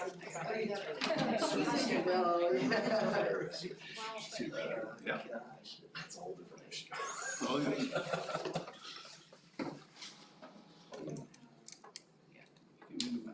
I just need a few $1 million more a year, and I can give you we don't want to, they had asked me to have Robin in there. But I don't know how to only have just Robin in here, so it's either you have all four or none, what do you guys prefer? You could just do that, and then if Robin speaks, she should show up there, how about that? Yes. Does that sound okay? Okay, there you go. Just keep her just in case. All right. Okay, well, good evening, Mayor and Council. Thank you for having me here tonight, us here tonight. Good to see everyone. I'm not in a ton of meetings, so just introduce myself. I'm Logan Snyder, the Marina General Manager, Frisco Bay Marina. And with me, and also by report to, Lindsay Joyce, our Recreation Director. Also have our Operations Manager in the room, Shannon Tice, is with us tonight as well. So thank you very much. Yeah, basically this evening, I'll just kind of go over and give you kind of a preview of what the low water scenario is going to look like, how it's going to affect our operations. I'll try to go through the slide deck pretty quickly. That way we have time at the end for conversation, discussion, questions, answers, things like that. So tonight, just kind of show you what the normal marina operations look like, what our water level is going to look like, what the operations will look like in the low water scenario, and available amenities and the financial impact. Basically, this first slide here, this is a beautiful, fantastic situation. This is normal, hopefully normal. So anyway, just a really good water year here. Just wanted to show this. I'll kind of use my mouse just to kind of give you an idea of what the operation looks like in a good year. So down at the bottom of the screen here, this is all of our mooring field. You'll see a couple slides from now. The water is so low right now, you can actually stand in this mooring field on the bottom of the lake. So what would normally be 30+ feet of water is now dry. This main dock system over here, those are our slip holders that hold the space for the season. To the west, very far west of that system, that's where normally our power rental operation is right there. A boat ramp, again, over here kind of to the west. So paddle dock, paddle operation normally sit in this area. And this right here is what we call T-dock or temporary dock, transient dock. This dock will not make it in this year, but that's where a couple of our concessionaires, on-water concessionaires operate. So you have the water taxi, Lake Dillon boat rides, things like that. That is also temporary docking. So if people wanted to come over for lunch or something like that, go into town, they dock there for a couple hours for free. It's also short term, if you want to stay a weekend, a month, anything like that, that's where that would normally be. So that's kind of a normal operation, normal scenario. During a normal year, we try to operate basically from Memorial Day weekend, try to run through mid-October. We usually reach a full lake between mid to end of June. And then rentals, both power and paddle, we try to run from about Memorial Day weekend through mid-September. Sometimes we can push that into late September and early October. We're going to go over a normal scenario, low water scenario. But I want to point out that pretty much each season, we, in the beginning of the season and the end of the season, we have to run a low water operation. So we do kind of move things around to do that low water scenario. Kind of sharing that because we are prepared to do it, we know how to do it. It's a lot of work, but we can do it. So this is kind of some interesting data. We don't have a lot of it, just the last couple of years. But working with Vanessa in marketing, we were able to get some Placer AI data over the last couple of years. I'm not sure if you're familiar with what that is. Can be a little creepy. It tracks your cell phone and where you move around the town, where you move around the marina. So we have more data, but this is pretty good. 2024, about 116,000 visits down there. 2025, 97,400. So we're talking about a lot of visitation, a big popular attraction. These folks are visiting the restaurants and shops in town. So even in a drought year, people are gonna still show up at the marina. We're still gonna have visitation. I mean, in July, we can expect hundreds of people on the property, thousands of people on the property at any given time. So just kind of pointing out that visitation. Will it be as high in a drought year? Who knows? If we have forest fires, are people gonna wanna come visit? Who knows? I don't know. So kind of just some of the benefits, again, kind of working out those visitation numbers. The economic impact over the last couple of years, worked with a couple companies or associations. One was the Association of Marina Industries, which we're a member of. The other company, Intercept Insights, does our customer service survey work. He's local, and based on these numbers here, you can see that from the visitation at the marina drives about $5.5 to over $9 million worth of an economic impact to the town. So even during years where funding's tight at the marina, it is driving an economic impact to the town. So just kind of some water levels and update, kind of what we're looking at right now. The last data I could get from Denver Water, there's a little bit of lag in their website. As of February 6th, we were at 8996.68. Lake's still coming down about half an inch a day. Currently, we're at 77% capacity.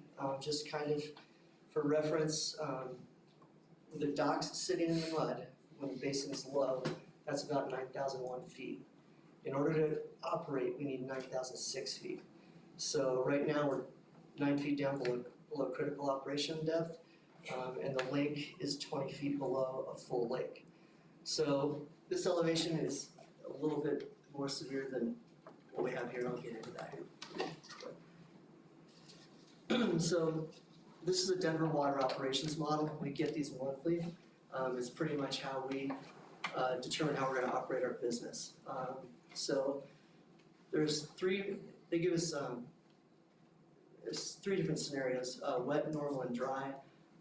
Based on our last correspondence with Denver Water, they've said that we need to plan for a worst case scenario, we need to plan for a dry scenario. I log these depths every day, these elevations, and I log water information every day. I compare it to this model. It's pretty accurate. So they know where their water's going. A couple things to point out. Where is it? So this highlighted red, basically on this model here, we were supposed to be at 8997.7 feet at the end of January. We hit that number on January 7th, the beginning of January. So we're actually in a worse scenario than what the model is. Those yellow numbers there, that's what shows where we're going to be. Based on this model, February just came out, it's even lower.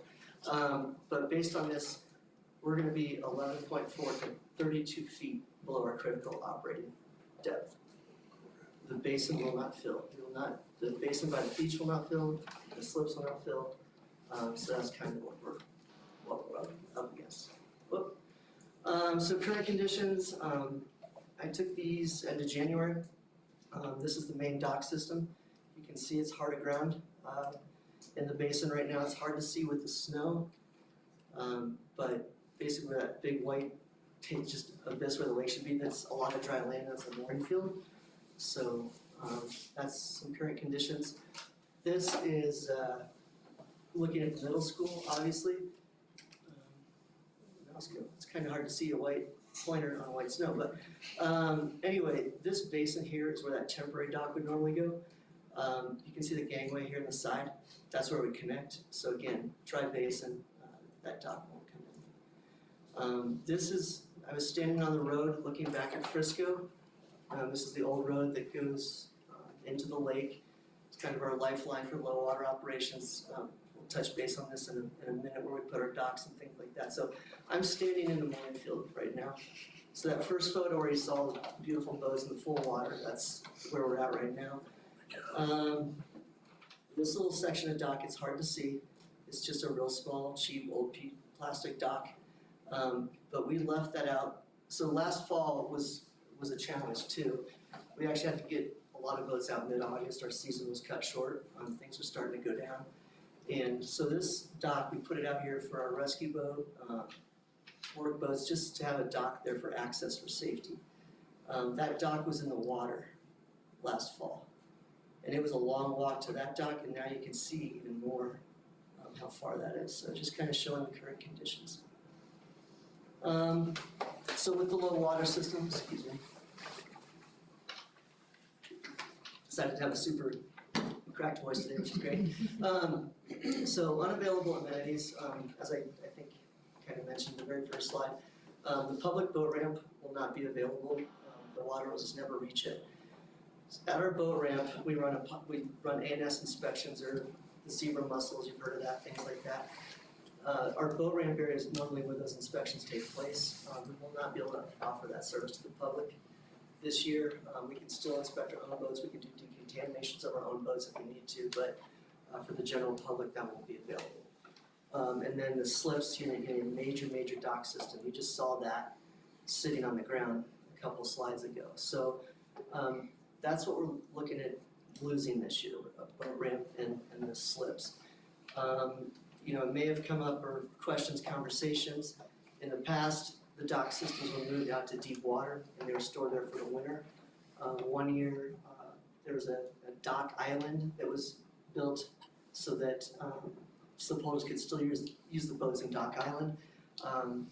That won't be the case anymore, as number one, you saw those docks are hard to ground, there's no way we can get them out. But the manufacturers, the engineers, other people in the industry, it's highly recommended you don't move the dock systems. It puts a ton of wear and tear on them, damages them. It takes us about a month to get those docks in and out.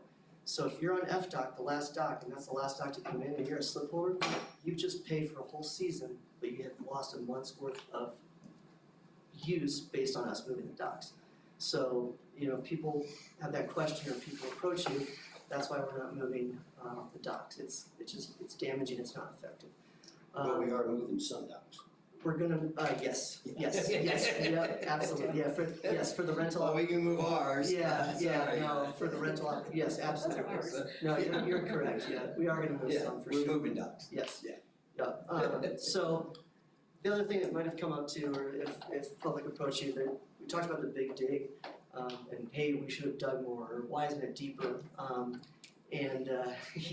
So just a couple pieces of that. The data, when that was all engineered, number one, the big dig and the way this marina is now is awesome. That was a phenomenal project. It separates all your power boats and your big boats on one side of the pier. It has the paddle on the other side of the pier. It makes a very, very safe operation. It was a great project, in my opinion. Also gave us more land, the backfill, to build the beautiful lighthouse lawn, the bigger park area. So, I think it's a fantastic project. So why do we go deeper? A couple reasons. This was based on the general data. In most years, this is gonna fill, it's gonna work. So that's part of it. And then even if you went out maybe 100 to, I don't even know, but if you went out to the east much further, the costs are exponential. It's millions and millions of dollars. You have to move so much material that it would cost, it's huge. The other piece of that is that material moved in the lake cannot leave the lake, cannot leave the reservoir or the lake bottom. It has to be moved somewhere. You can't just truck it out. So that some of that material went over near the middle school for beach improvement, and then some allowed us to make the lighthouse lawn and things like that. So if it comes up, why not dig more? That's pretty much where we're at. In fact, this project, we would have probably had to shut down in maybe end of July this year, had it not been for the big dig.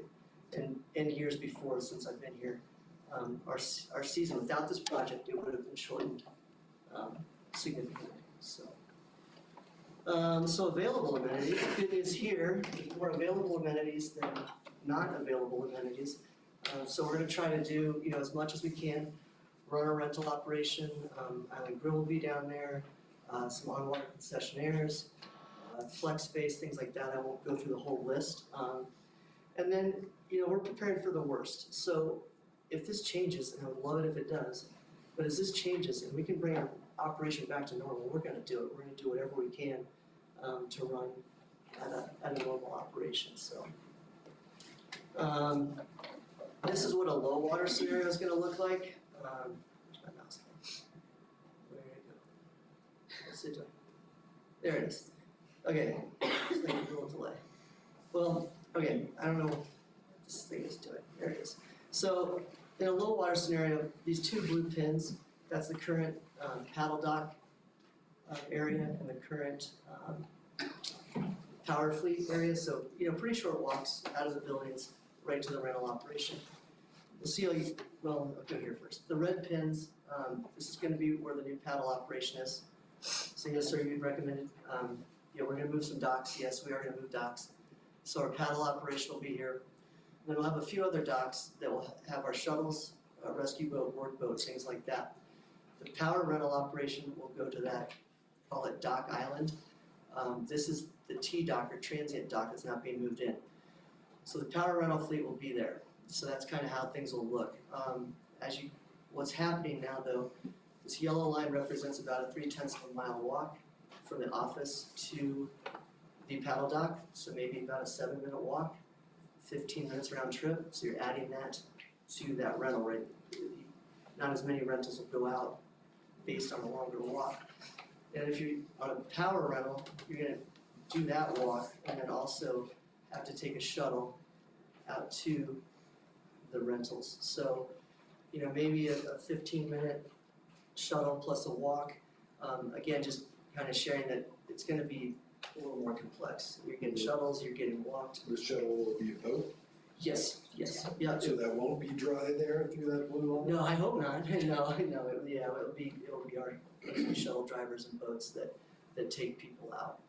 So. But just don't draw very deep. So what will happen, no, that's a great question. So we'll be able, back on the photo of the road, the old highway, the road there, that's the lifeline. So we'll move those docks down and this is what we do, beginning of the year, end of the year, we chase the water. We have to move those docks almost daily to chase the water down and chase it back up. So yes, we will run those docks down that road as long as we need to, unless it got just crazy excessive, like way out here, then it would be a little different conversation. But that is kind of the low water situation. And then kind of financial impact on this, like what we're facing is based on what I shared, what's available, what's not available. I mean, right off the top, we budgeted for $315,000 for slips. It just goes away. Those will not be usable. Moorings will be business as usual. For the most part, people can take a shuttle out, use their mooring. We have the availability to add some more moorings, so we could see a slight increase in mooring revenue. Dry storage, this is kind of the bigger one, more of a flip. Typically, in dry storage, so dry storage is just simply a person is storing the boat on a trailer in the yard. Typically, we'd have about 20 dry storage spaces, and now we're gonna have about 145. So a huge increase in dry storage, because all the boats that are supposed to be in slips are now gonna have to be stored on their trailer. Those that wanna stay will be in dry storage. So as far as the storage is concerned, that dry storage, it helps make up some of that revenue that we lose from slips. So, approximately 80% we can kind of recoup. We won't recoup the full 315, but that dry storage number will go up. Trailer storage. Do you know how many people already dry storage? I think there was in here. Yeah, there's so about 20 that are normal. We have about, let's say 94, this is exactly about 94, 95, almost 100 boats just sitting there right now. Yeah. So I mean. So you're predicting though that you're gonna have that for dry storage, but we don't really know yet how many are gonna Yeah, stay. so it's one of the. They do have a fairly good idea because we can judge by the state of a trailer. Oh, yeah. Yes. Some of those trailers are Like legal. registered versus not? Registered versus not, or roadworthy versus not. But some people could keep their trailer in their boat and they can store it somewhere else. They could- We don't know that. But the thing is like most of the dry storage, like we don't even have the ability for them to put in, so they're Right, done for the right. season unless they just go somewhere else. Yes, and that's a great point. Yeah, anyone that wants to use their mooring or be on the lake, they will have to use Dillon Marinas boat ramp. And they're gonna have a lot of congestion there and some limitations and things like that, so. Are we in contact with them? Oh, absolutely, Working with them? yes, working very, very closely, yes. Good. For sure, Craig, they're super great partners. Lake levels are gonna severely affect that as well. Sure, but they're much deeper. I mean, They are, it's critical, briefly since you bring it up, so they just sent a memo out, yesterday. They're gonna be, some of the boats, the big boats that normally go into the crane, or pull from a crane, will not be able to go in. Their ramps are gonna be so low and so steep, that they're no longer ADA compliant. And then they're also gonna have, some issues with their boat ramp too. It's kind of strange, it goes down straight and then at some point it makes like a 90-degree turn, so they're facing some stuff too. Their pricing structure is similar though. I mean, the people that leave their boat there, they're paying the full dry storage price to leave their boat there, so. Going into rentals, just based on kind of the logistics I shared, you know, you're walking a little bit further to and from your paddle rental. So, you know, will as many boats go out as frequently? We don't 100% know, but just to be kind of safe, conservative. So, hey, there's gonna be some lost revenue in paddle rentals, same with power. You saw how that trip is gonna be longer. Some added pieces to that, so, you know, a power rental revenue loss as well, to a certain degree.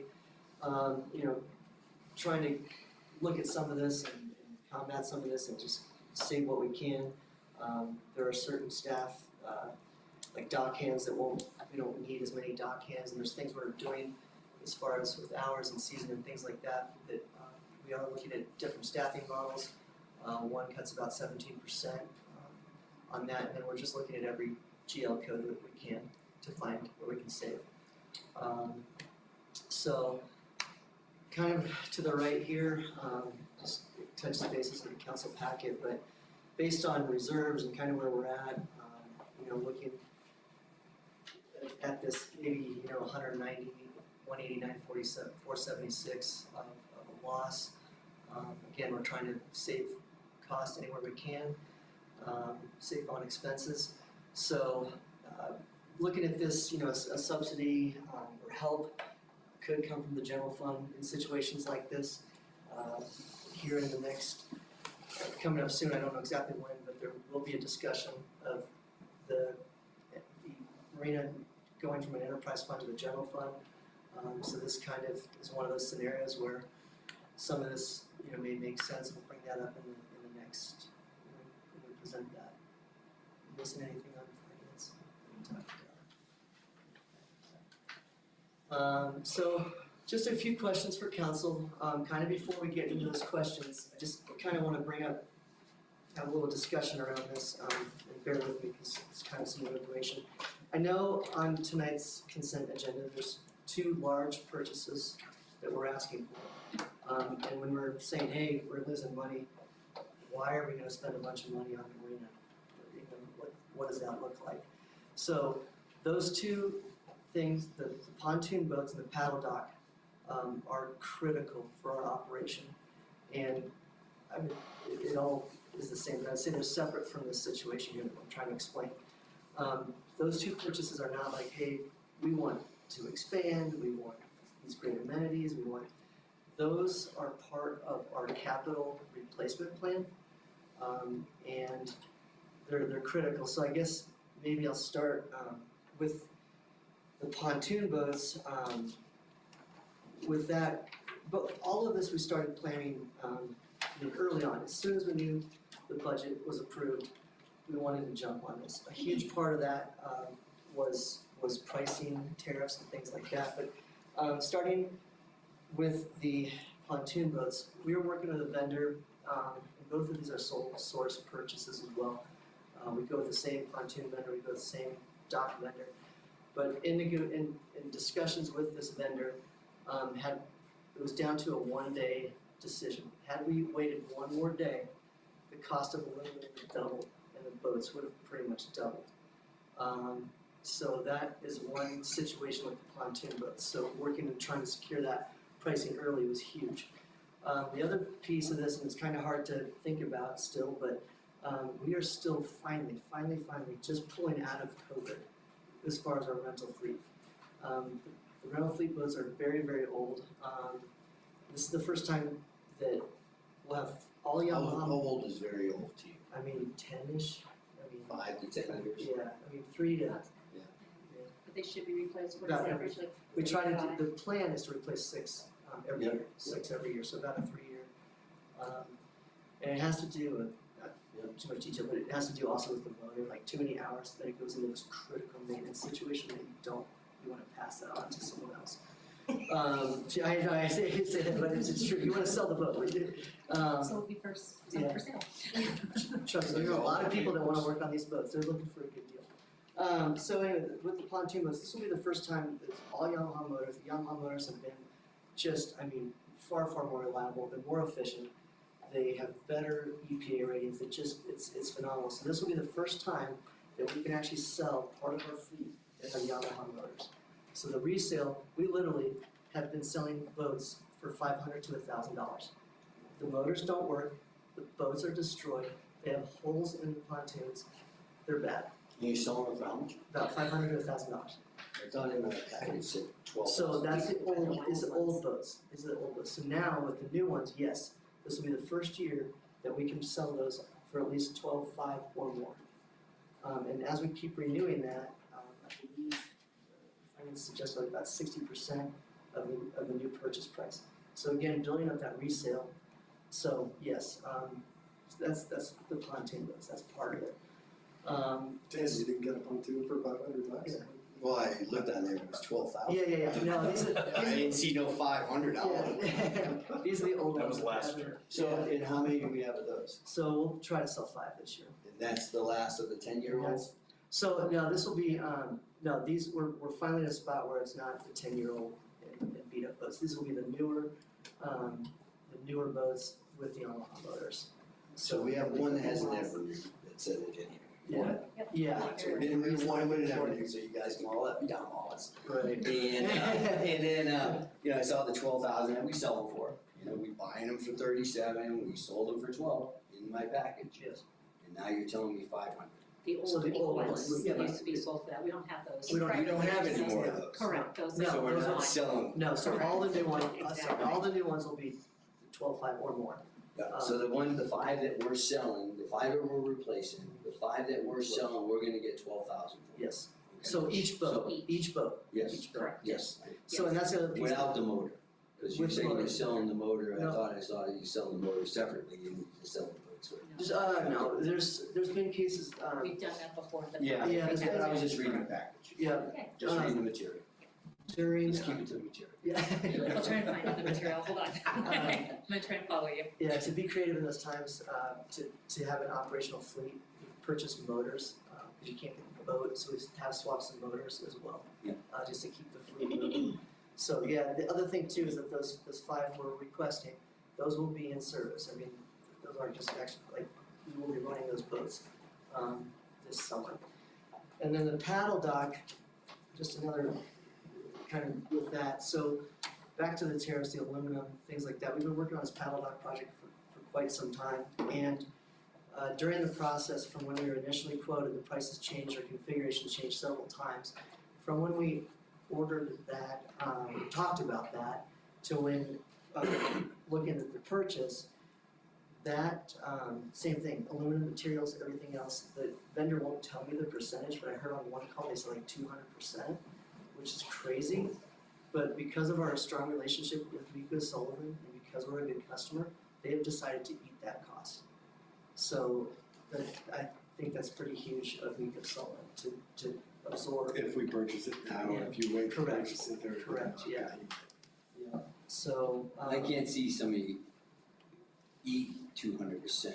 Yeah, I don't know exactly. So I, you know, I No, kind fair of, enough, yeah, I don't know. I always like to see the boat prices, the percentage of Yeah. what the pontoon boats are, you're saying that they're going up to.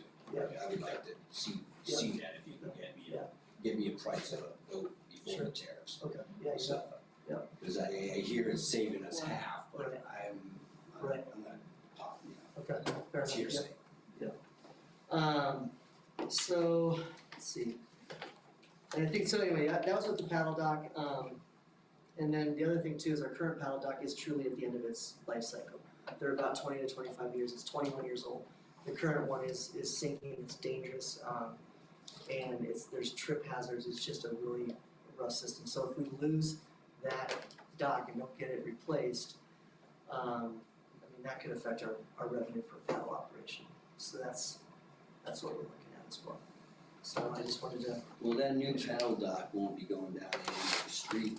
It's fantastic. It No, will it be absolutely going? will. Yeah, So you're gonna use it down there? Yes. Yeah, it's a great, it's a much safer system. It's a pile anchor system, so the cables, right now it's a super manual process and dangerous. Our staff are trying to lift these super heavy poles. We're getting to work with a crane to pull the poles, and it's dangerous. We pull the poles, use other boats to move it, super labor intensive. This one will have winches that are connected to those piles, and we pull them, we just crank it up, and then we can move it. So super versatile. And yes, that will be moved to the end of the road. You know, I was seeing the price on that too. Nothing says for anybody to install. You know, I saw the winches, I saw all that, and I saw the price. Yeah. But there's no price, they don't set it up. Correct, that's our staff. So how much is that gonna cost to set that thing up and set it? We don't subcontract it out, it's just our staff. Literally, our dock hands, our service manager, this is what they do all day, every day, every season. They work on these docks, they repair them, they move them, so it's in-house. And they asked us if they wanted to come out and do the decking here and help build, and that was a whole different price. So we'll build it in-house. So it won't be.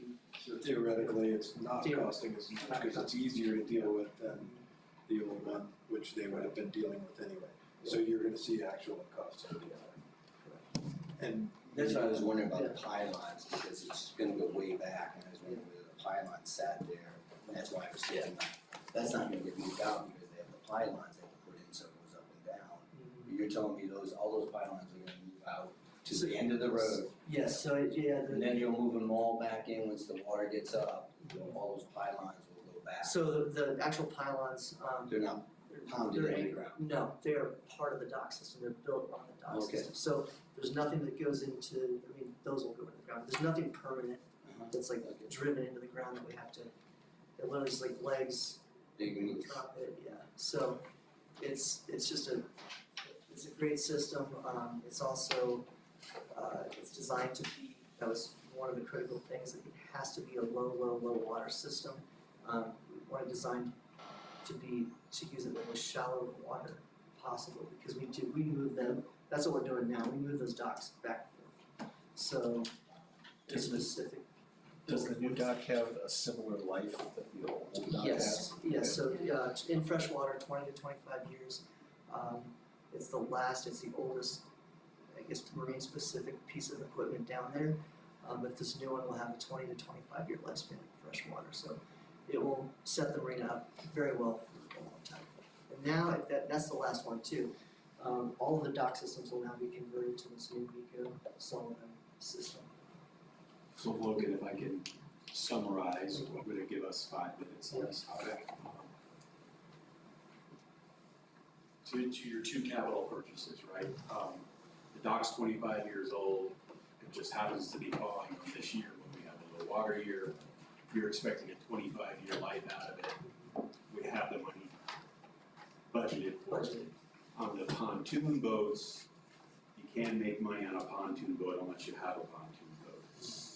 And we wanna replace our existing fleet with these new ones, which you and your staff did a really good job of acquiring them at a lower price point. And then on the overall operation, low water year, everything moves out to the end of what I call pier. No close dock storage, essentially no customer slips available. All that'll be used by us for our commercial operations. Correct. And the folks will have the ability to rent moorings.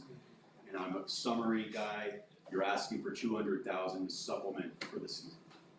Yes, so we're lower as we've lost the slip revenue and other revenues. And I think everyone's aware of the discussion of whether it's gonna stay in the enterprise fund or not. That's relevant, but not the topic of the night.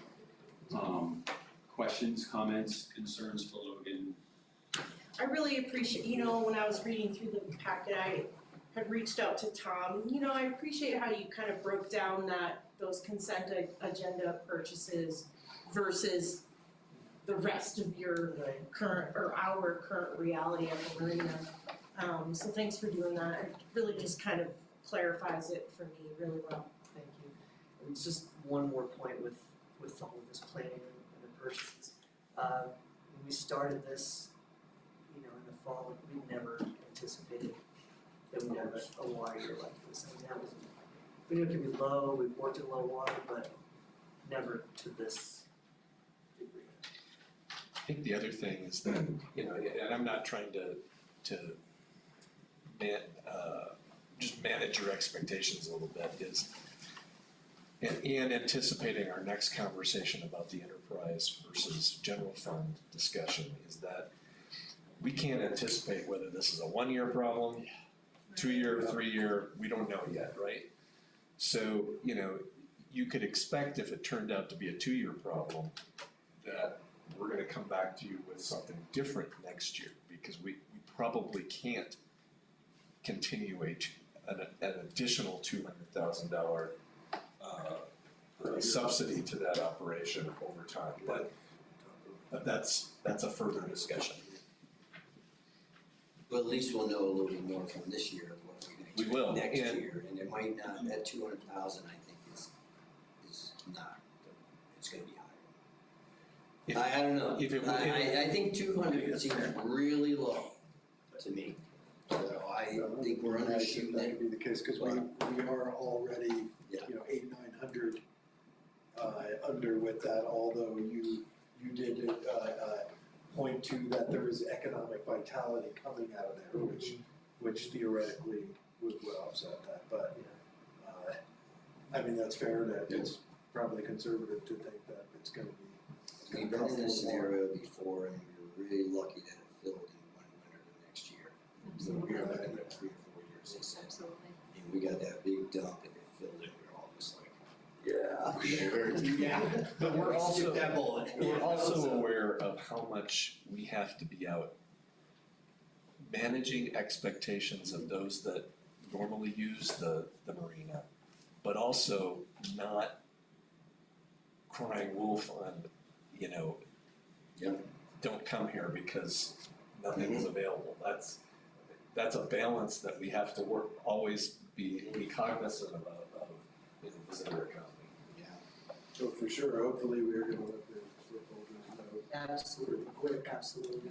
The idea on this meeting first, to discuss this and moving forward, and then, yes, this week we'll, based on this evening, we'll get the message out. And not to add expense, but any thought towards people moving to get people out there?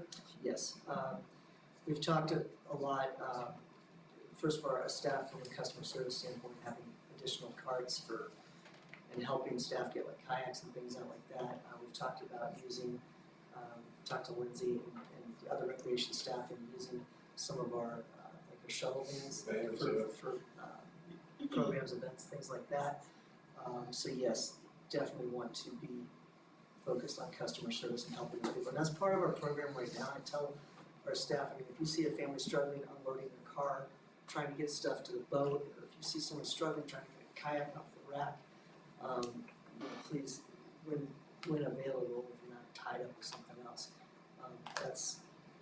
we treat it, yes, we want a great customer experience. We want to treat it like a resort down there. So yes, we are talking about how that operation will look, and adding shuttles, which people are pretty excited about, shuttles.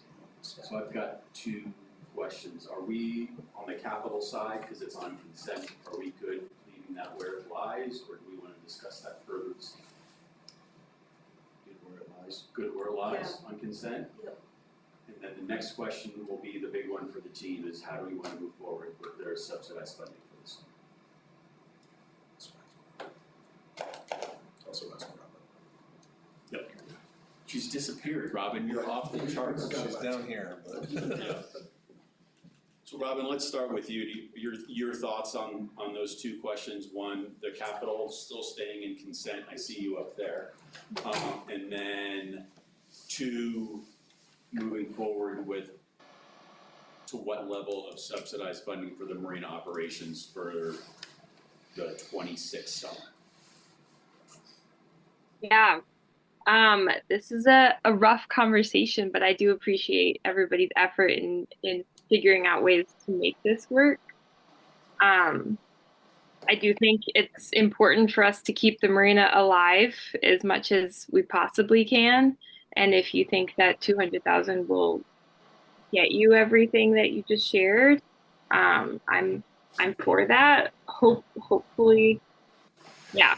I'm cautiously optimistic about what we can get out of this summer, but it is rough. Thank you. And so that was, and then how about the capital discussion? About on the, consent? oh, yes. Yeah, that's fine. Cool. Yeah, for me, I'm fine getting an extra 200,000 there. This is a Leslie question, and then this ends up, where we're at with our budget, how we're already operating. We've got other plans and other things to do. We want a multi-use court someday, somewhere, sometime soon. I will mention it for you, because that's, it's a priority. We have bathrooms coming down to the marina. Halfway. Right, so, yeah, we got some shuffling to do, and you guys have to let us know where it is we're gonna rob Peter to pay Paul. Don't put it down. Sorry. And, yeah, so otherwise, I'm. Well, I think you can rely on us to continue to tell you that we can't do it all. But I don't know what the detail is underneath that yet. How much of all we can. Logan, thanks so much for presenting this. I can't imagine what it's been like for you for the last several months as you wake up every day facing this particular reality in a really real way, I guess let us know, if you need to scream or cry or whatever we can do for you. We've already gone through all that with my team as well. I do have one question though, as the water, it's receded away or it's dry, that area that's really dry, is there any sort of like safety issue with like how it gets like, is there like muddy or is there like? Yeah, the lake bottom, it's a nasty, sticky mud. You go in there with your boots or whatever, they can't get pulled off. So, no safety, as long as the customers, what they do now, as long as they're listening to the safety videos or safety protocols and doing what they're supposed to, go to the paddle dock, go to the rental. I don't see any greater risk with this low water. Do you have penguins getting stuck in the mud? What if some guy goes out there with like a metal detector and it's. Go into the river. So the beach is kind of interesting, I was sort of talking to them about it. Quicksand signs? Yeah, no, so, Use at your own risk. the beach is actually kind of interesting right now, it's actually drying out a ton, or that whole area, the basin is drying out a lot, so it's like almost a bigger beach right now. Yeah. It's, a huge beach, but the only water feature obviously is 10 Mile Creek, so I imagine some families will still go down there and play in the creek and mess around, but no. Trickles through. It just doesn't look as Doing the nice. sand dunes. Yeah, that's true, right? Yeah. Last time I was there was no water. You good? You guys, thank you for the presentation, I totally Thank you. appreciate it, Thank just you. getting us back on track with a little bit of time. I think you guys have direction. It's gonna be hard, we're in it together, thank you for all you guys' hard work. Thank you very much. And I don't know if you were at the Crown the other night, but especially me, for all of our forward-facing staff in our employment, if you will, through the town, have done a really good job with difficult conversations. Many of those to come this summer, thank you. Thank you. I sincerely appreciate this work, appreciate it, thank you. Good luck sending out those slip holder. Sorry, I'm not trying to. No, it is what it is. We'll make that up. Yeah. I'll pay that. Thanks, guys. Thanks, Robin. Oh, man. Scary proposition. It's, Oh, my gosh. What did you see, Doug? Fires listening to this? Oh, yeah, of course. Yeah. Oh, I talked to him yesterday. And he's like, I'm ready to deal with whatever we got. You know, he understands that. Oh, I know that, but it's still, But it's a scary proposition. Yes. Maybe it causes people to drink Now I know what Doug you're talking about.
Things don't change. Although they say maybe, right, the La Nina's gonna break. You know, we're gonna stop getting this high pressure ridge that's keeping everything from the northwest out. Yeah, maybe. Yeah, supposedly that's what this storm's coming from the northwest, and so is the one, there's another one coming right behind it. Right. We finally got the high pressure system slipping away, so it should. Hopefully. Yeah, hopefully we don't end up with 2 winters. Yeah, right. Good? Yeah, we got a few minutes. Oh, we do. We're waiting Yeah, till yeah, 7:10. Yeah, yep. Use that tariff thing a lot to buy purchase new equipment. It seems to be like you tell every department to do that? Hey, let's throw the tariffs on there. Well, I haven't told Road and Bridge to do it yet. You haven't told. And we only have 1 year to use it.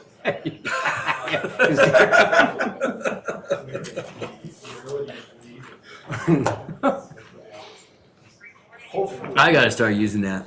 Well, honey, if I wait any longer to buy this new motorcycle, the tariffs are gonna hit me really bad. The next place we'll hear it is from contractors, though, you know that. Oh, yeah. Yeah. I looked at a boat, it was like end of season last year, I was looking at a kayak. And it was like 1,400. And I was like, sweet, I'll buy that. I called them, I was like on Wednesday, I called them on Friday. It was 1,850. And I was like, it was just 1,400. They were like tariffs. Yeah. And I was like, that boat's been in your store for a year. Yeah. Yeah. Made me so mad. Yeah. Yeah, anyway. This was actually out of, because CKS is not what it once was. Going down the Four Corners in Durango. Yeah, no, yeah.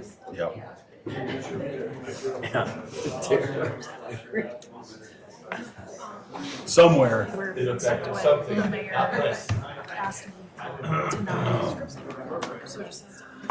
Kind of like when He just said he's ready for the trainings to come out. Okay, well, that's cool. I checked out this lady. She has 2 PowerPoints in there, so one is for general, one is for. Do you want to download them now? They're already downloaded. Awesome. I mean, check Get the them one step page. Yeah. Nice. There's the water rates and there's the supplemental. You can even open them up too. Right. Just have them like in the background if you want to. Yeah, I You don't know know where they are. Yeah, It's never so. that's what I did. Oh, yeah. But if I took it So you got a sweet juice. if I open them up, it would be in the PowerPoint, it wouldn't be. Correct. So that way else that's- came back. No, there you go. Megan knew. She's like, oh yeah, that's because of this and this. I'm like, oh, so okay, so minimize that one and then. You can get rid of that because you're not going to chew that. Right. And then, Brand new, it's in the box. Yeah. You can't buy one. No, So I got that. Mics are on, by the way, just a heads up. Do you need to ask me something outside? Well, I mean, it just doesn't pertain to, yeah. Positive changes are on the horizon this month. Yeah, there you go.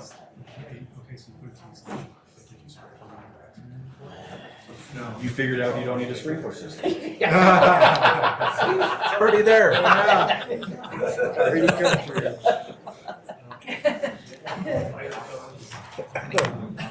And you've got. Still not really, I'm still not positive on that. I don't know. You've got it on the meeting recording as Yeah. evidence. Thank you. I'm gonna write this date down.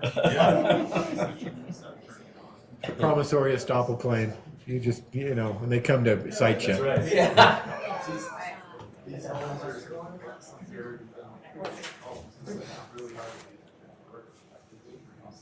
hear that works though, you just refuse the building department to come on your property. So somebody else over in here, a block over from mine, they said, no, you can't come on my property, you can't come, All of the codes provide, you can go to court and you can get an order to get you on the property. You just can't go like a cop can and, hot pursuit or a variety of other exceptions. So, yeah, they can get on. But they also can't get a CO for their project unless it gets inspected, so. Well, this is one they added on a deck on the front over near my house, one block over. That guy, he's done something already, I heard. Before they put the hot tub out, and did somebody else, and now they did the deck and no building permit, no nothing, and I don't know what's going on with that, but. That's why I'm gonna put my fence up first, Kimmy. Put your fence up. But not hog wire. No, you can see right through the hog wire.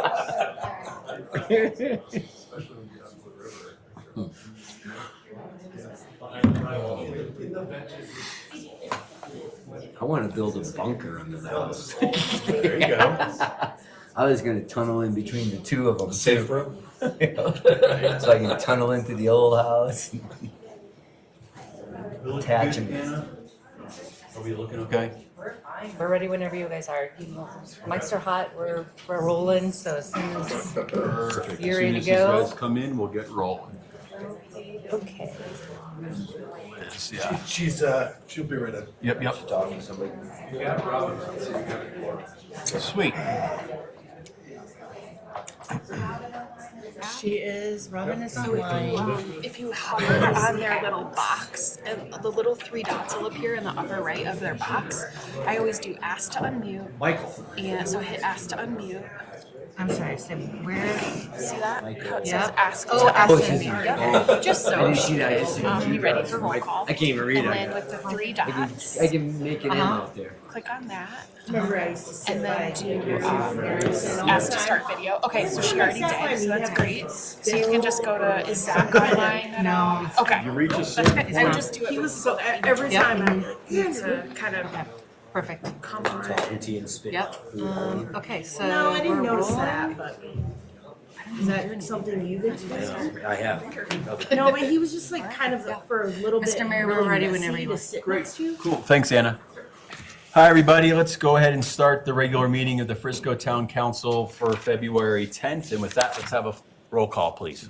All right, Alan is absent, Held. Here. Inkin, Here. Script Check Adrian, Here. Kibbe, Here. and then Goldstein. Here. Awesome, she is virtual, but she's present. And then Ryan is, I think, absent at the moment. He was trying to maybe attend virtually, but wasn't quite sure of his Yep. timing, so. And do we hit Alan? Yes, and Alan is absent. Perfect, Yep. thank you. Cool, with that, we're gonna roll into our next item, which is gonna be public comment. Public comment is reserved for items not slated on the public hearing on the meeting's agenda. If you have a comment on an item already slated for the public hearing on the meeting's agenda, please wait until the item is announced and the public comment is requested at that time. State your name and address for the record and limit comments to 3 minutes or less. No council action is taken on public comments at council meetings. Council takes public comments under advisement, and if a council or staff response is deemed necessary or appropriate, the individual making the comment will receive a formal response from the town at a later date. Be sure to sign in at the welcome table at each meeting if providing in-person public comment, and include contact information for follow-up communication. And with that, I'll open up public comment to anybody in chambers. Anyone online? Oh, yes, we have, We have sir. a hand online, We yes. sure do. Alex, go ahead. Hi, good evening. Can you guys hear me? I'm on my work Wi-Fi right now. Yep. Yes. We can, thank you. Hi, Alex Beach, 951 Lake Point Drive. I just wanted to make a quick comment on something that Tom Fisher mentioned at the town State of the Town talk last week about our short-term rental caps in town. So I guess my understanding, the way that the code was written, STR licenses can be like 20 or 25% of the total housing stock in Frisco. And Tom mentioned that with the new town-owned workforce housing rental projects going up, I think 101 Main and Galena Street, which are great. I'm glad the town is building those. But what my understanding is, the way that that code was written, because there's 100 new units going into the housing stock, the town's STR limits are going to increase by 25 or 30 units. That seems a little bit like 2 steps forward, 1 step back to me, right? We're building these rentals, these workforce rental units to try to help alleviate the housing crisis in our town. And then because of the way this code was written, now 30 more units in town are going to be removed from the housing stock because we're going to give more short-term rental licenses away because of that. So I'm just suggesting that the town, maybe addresses that, changes that code. So workforce units, maybe all the deed restricted units in town, something is taken away from that quota that goes into the calculation of how many short-term rentals can be in town. If we're trying to build more workforce units to help alleviate the housing crisis, to give our local population places to live, and then the unintended consequence is more short-term rentals are going to be taken away, more short-term rentals are going to be allowed and take away housing stock, we're kind of shooting ourselves in the foot there. So just recommending that council take a look at that code and maybe change up that verbiage a little bit. Great, thank you, Mr. Beach. Thank Any you. other comment online? No, sir. No further comment online, no comment in council. With that, we'll move on to mayor and council comments. Team? Great weather for the last weekend's events. Really nice, warm. Good time at the spontaneous combustion. Yep.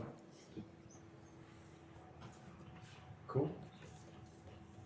Great. I wanted to acknowledge a couple of things that are going on. The Summit County's law enforcement community has been dealing with a number of high priority instances that they've had to deal with over the course of the last 6 weeks or so. And I just want to say it's been imagine from their perspective, a very challenging time. And I want to appreciate their efforts and the work they've been doing. And it's not just our community. There's other things going on in Summit County, which I'm sure folks are aware.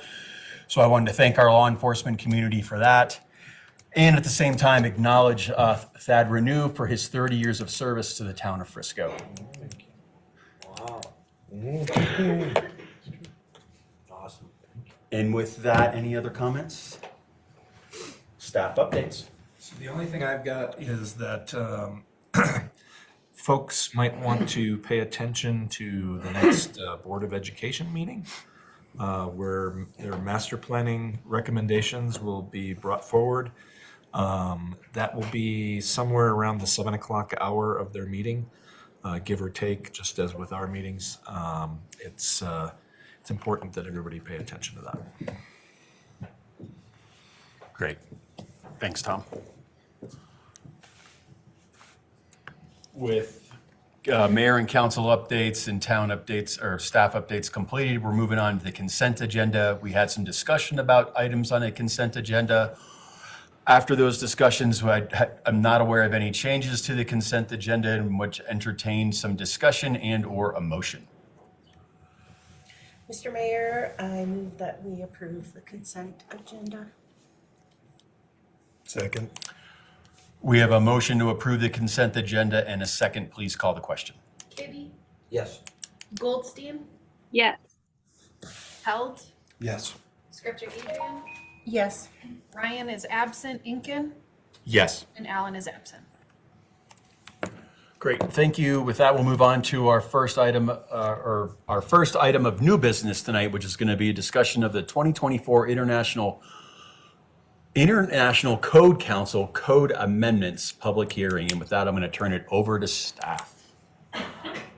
Looks like Katie. Yes, and Yep. John. And John. I thought John was coming. Yeah. I'll give a It's very just like at quick home. intro and then pass it back to you. Alright, so as you know, and you had the staff memo, the intent of tonight's item is to allow public comment and to kind of get that topic going because we haven't gotten to hear from the public yet. So we're hoping that after you hear public comment that might be presented tonight, that you continue to provide us direction as staff on which direction we should go with the 2024 international codes, especially with regards to amendments and kind of going off of the work session last week, minimal amendments versus adding more amendments. Staff is very neutral on this at this point. We really are trying to use this as an informational session. I did want to note in the memo tonight that was in your packet, you did have correspondence from Summit County Builders Association. You also had correspondence from Deeper Green Consulting. And then in your staff memo, we did add a little bit of basic information to try to help aid your understanding of the energy code. I'm here if you have process questions, if you have technical questions. We'll always refer you to John, obviously. And also wanted to know a email public comment was sent to you today from Jay Dorman. So just referencing this topic. Cool, thank you. Yeah. I would suggest, I do know you have 3 people who want to speak. So Great. I'll give you a heads up if you want to do public comment before discussion. Perfect, thank you. Any questions for staff before we go to public comment? No questions. With that, I'll open up public comment. Any public comment in chambers, please make your way to the podium. Good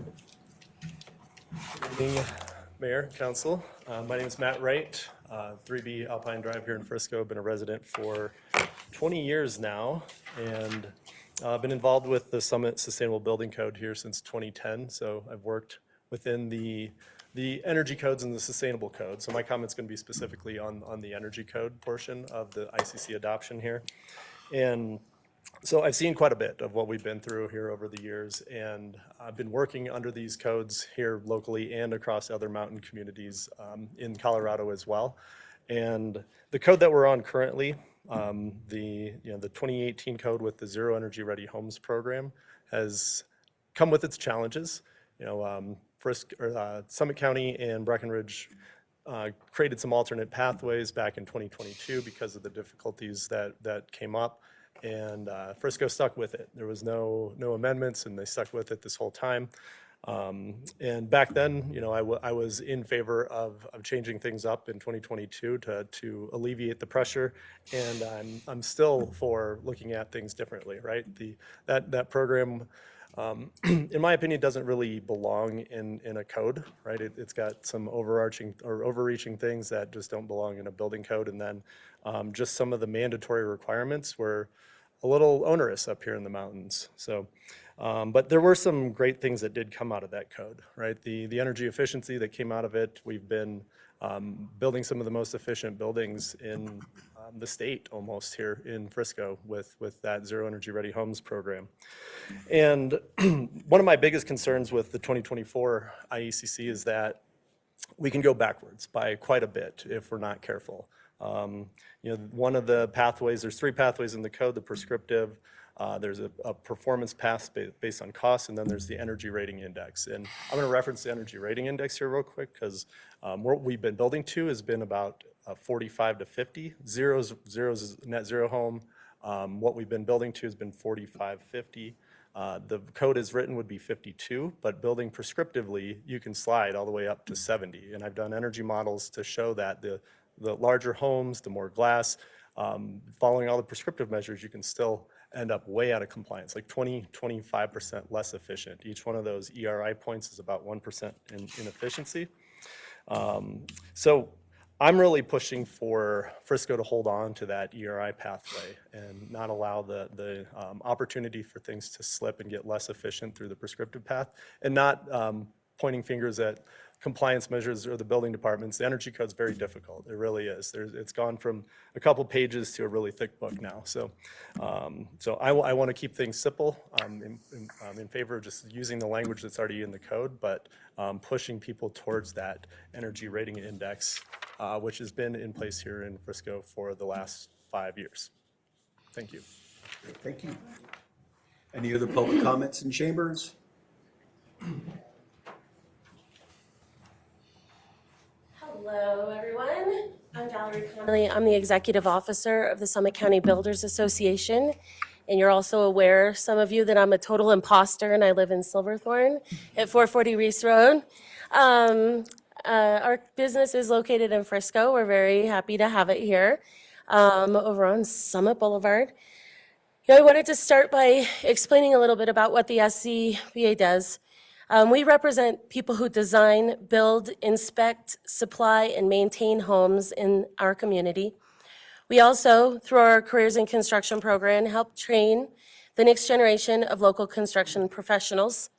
Safety, quality construction, and healthy communities are core values of our organization. So to be clear, we're not opposed to building codes. Codes matter and they protect life safety. Our role is to connect those safety goals with real-world outcomes, because codes also shape what can be built, improved, and ultimately who can live there. So getting first into the fire code, residential sprinkler thresholds are your policy choice, not a state requirement. And lowering that threshold expands the code into a much larger portion of existing homes here in Summit County.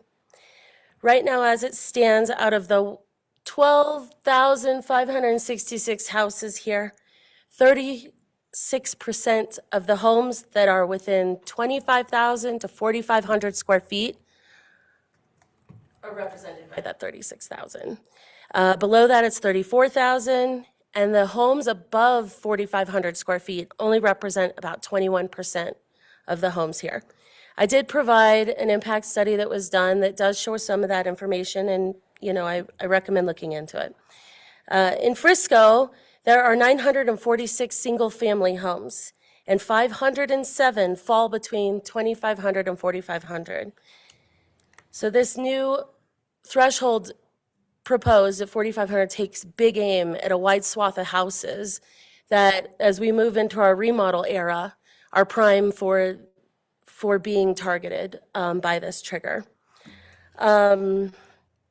This means that ordinary remodels, additions, and rebuilds will start triggering these major requirements. With that said, there's also verbiage that needs to be revisited in the fire code around remodels and additions. It does not address ADUs or how those are handled. I would strongly recommend that you look into that. Sprinkler systems are not going to save your home in a wildfire.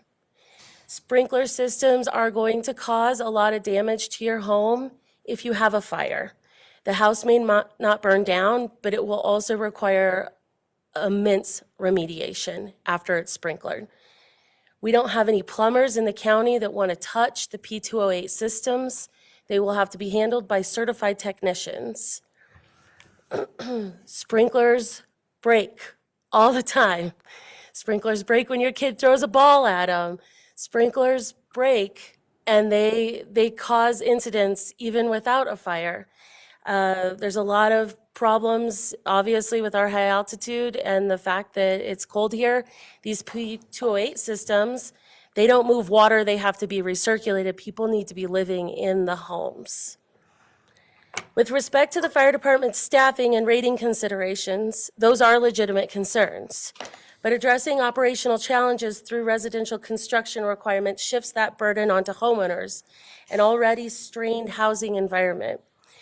The threshold should reflect documented risk and practical implementation, and we recommend maintaining at least a 5,000 square foot trigger and keep staffing, wildfire, and insurance objectives separate from residential code thresholds. Second, the State Wildfire Resiliency Code. This code is mandatory, but implementation still matters. It appears in the draft as Appendix Q, and even though it is a separate state code, and keeping that distinction is clear to everyone, helps everyone understand what's required versus discretionary. The town can review the WUI map locally. We strongly encourage that. There is also no defined materials list. Referencing CAL FIRE list would provide consistency and avoid delays. An email came out today. There is a coalition that has a bill to delay this code. In that report, they have 37% of the building materials we currently use in Colorado are not approved to be used on the in the WRC. So we're over 3 minutes. Okay. Yep. I like what Matt said about energy codes and what John thinks, so we'll keep it at that. Thank you. Thank you for your time. You guys have a great night. Thanks, Phil. Any other public comment? Come on up. Hi, everybody. My name is Eli Brown. I, 115A Village Place, Dillon. I am part of the Code Adoption Council and Board of Appeals with, that's been asked to be reviewing part of the code here. I would love for more review with everybody for specifically the fire code. The threshold getting dropped down to the 4,500 square feet. And verbiage specifically to renovations. I'm a general contractor here, like we primarily work in Frisco. I feel like it should have more review before we all just unanimously say we accept and continue to adopt Summit County's prescribed or recommended path on that. So that's what I just wanted to let you guys hear from an actual person that's here working with clientele. If we end up shrinking our clientele, that because of added costs, we won't have clients here to renovate their homes. With that, we won't be able to provide jobs for people to spend their money, working individuals here in Summit. We shrink our economy. I think it's a step in the wrong direction. I think there's other ways of also addressing the concern, which we already are doing with the state recommendation or mandation for code coming through. But I think there's other alternatives to just smothering something per se on that. So thank you. Great, thank you. And thank you both for sitting through the entire work session just to make your comments. I appreciate it. Any other public comment? If I could actually, if you guys could reach out to me and we could talk beyond this, that would be great. I'd love to hear more of your insight.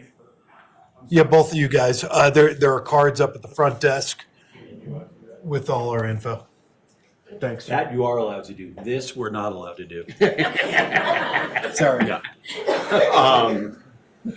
So with that, any other public comment in chambers? Any online? Sorry. No good. Okay, no more public comment. We'll go ahead and close public comment and we'll come back to staff for any, and council for any further questions or discussion or explanations. You guys got anything? I don't know, I think I'll probably email some people just Okay. to, I don't know, Great. get, whatever, I'm gonna dig deeper into stuff. Awesome. Is that a comment? Yeah.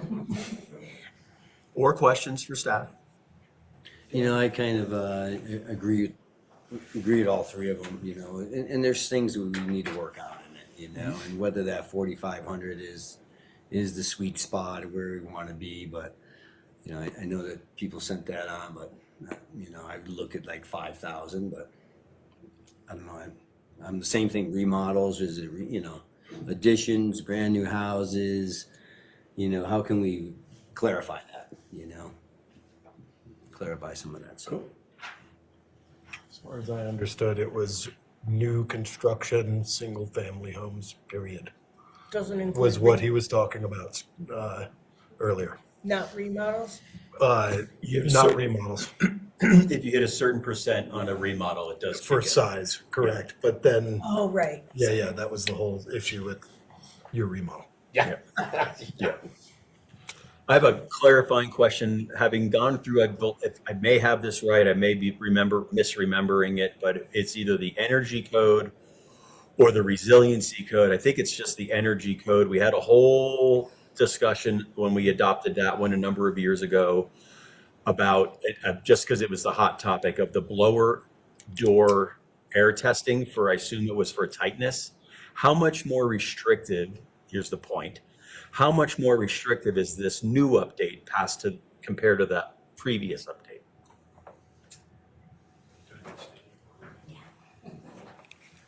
I'll stand up here so you can hear me. As written, in the 2024 code compared to the 2018 as written, it's about 20% different. But as adopted in 2018, it's the same. It's going to be a 2.5 ACH or air changes per hour. So there won't be a big change on the blower door test by adopting the 2024. And aside, right, a greater conversation than just the blower door test, thank you, is the like the overall change. Like, is it the same significance change, or, I mean, back then it was no one's going to be qualified to do the inspections on these because no one has the proper training. We created partnerships with HC3 to provide training that was supplemented by the towns for folks to get that training done. I think it's all worked out, but I don't know. I'm just curious what sort of, comparative update this is compared to that one was from the previous code. Can I just step in with a point of order? Can you just state your name for the record, just because we are in a public meeting? We all know who you are, but I'm John Schumacher. Thank you. I'm the contracted building official and work with Comprehensive Building Code Services. Thank you Sorry. very much. No, please I don't should know that apologize. by Thank now. you. There are changes in the 2024 that allow us, you're right, before we needed to work with energy raters all the time, you needed to have someone certified, and there still is an option to do that within the 2024, but the idea in the 2024 Energy Code was to provide a prescriptive path and a performance path and then the ERI path so that you had options. And you could still work within the Zero Energy Ready Housing and obtain that certification that's now required, but that would be optional under the 2024 as written. But you would also have a prescriptive path that would set requirements that would be easily defined and inspected without the requirement for the energy rater or someone certified to do that. Also, the 2024 really isn't necessarily a step back. I mean, it is compared to some of the amendments that were made in the 2018 code, but the 2018 and 2024 as written, the 2024 is actually a little more restrictive. There's a little lower U factor on windows and some other things like that. So there is increased energy efficiency between the 18 and the 24 codes as written. We just, in our previous process, adopted a more restrictive requirement and a more restrictive path and with less options. And there's more options in the 2024. And John, another point of clarity for myself, I just want to share with the team in case they're unclear. There's the prescriptive path, and then there's that, what's the other path? Performance path. And what is the difference? Let's see, the easiest way to explain that is it's, if you're at all familiar with ResCheck or ComCheck, it is a system of trade-offs. So there's a prescriptive path, and it's just a list of things that says you also have to do this. And the performance path says you can add a little more here and take a little more out there, and you get credits within the code, and you have to reach a certain number of credits to successfully comply. And so you have options around how you reach that compliance under the performance path. So it sets a goal based on those number of credits. And you have different options within that credit system to increase, we'll say increase insulation in the attic and decrease it somewhere else, or that's a really basic explanation, but there's a trade-off system within the performance path. You're nailing it on basic for me, thank you. So prescriptive, this is what you do.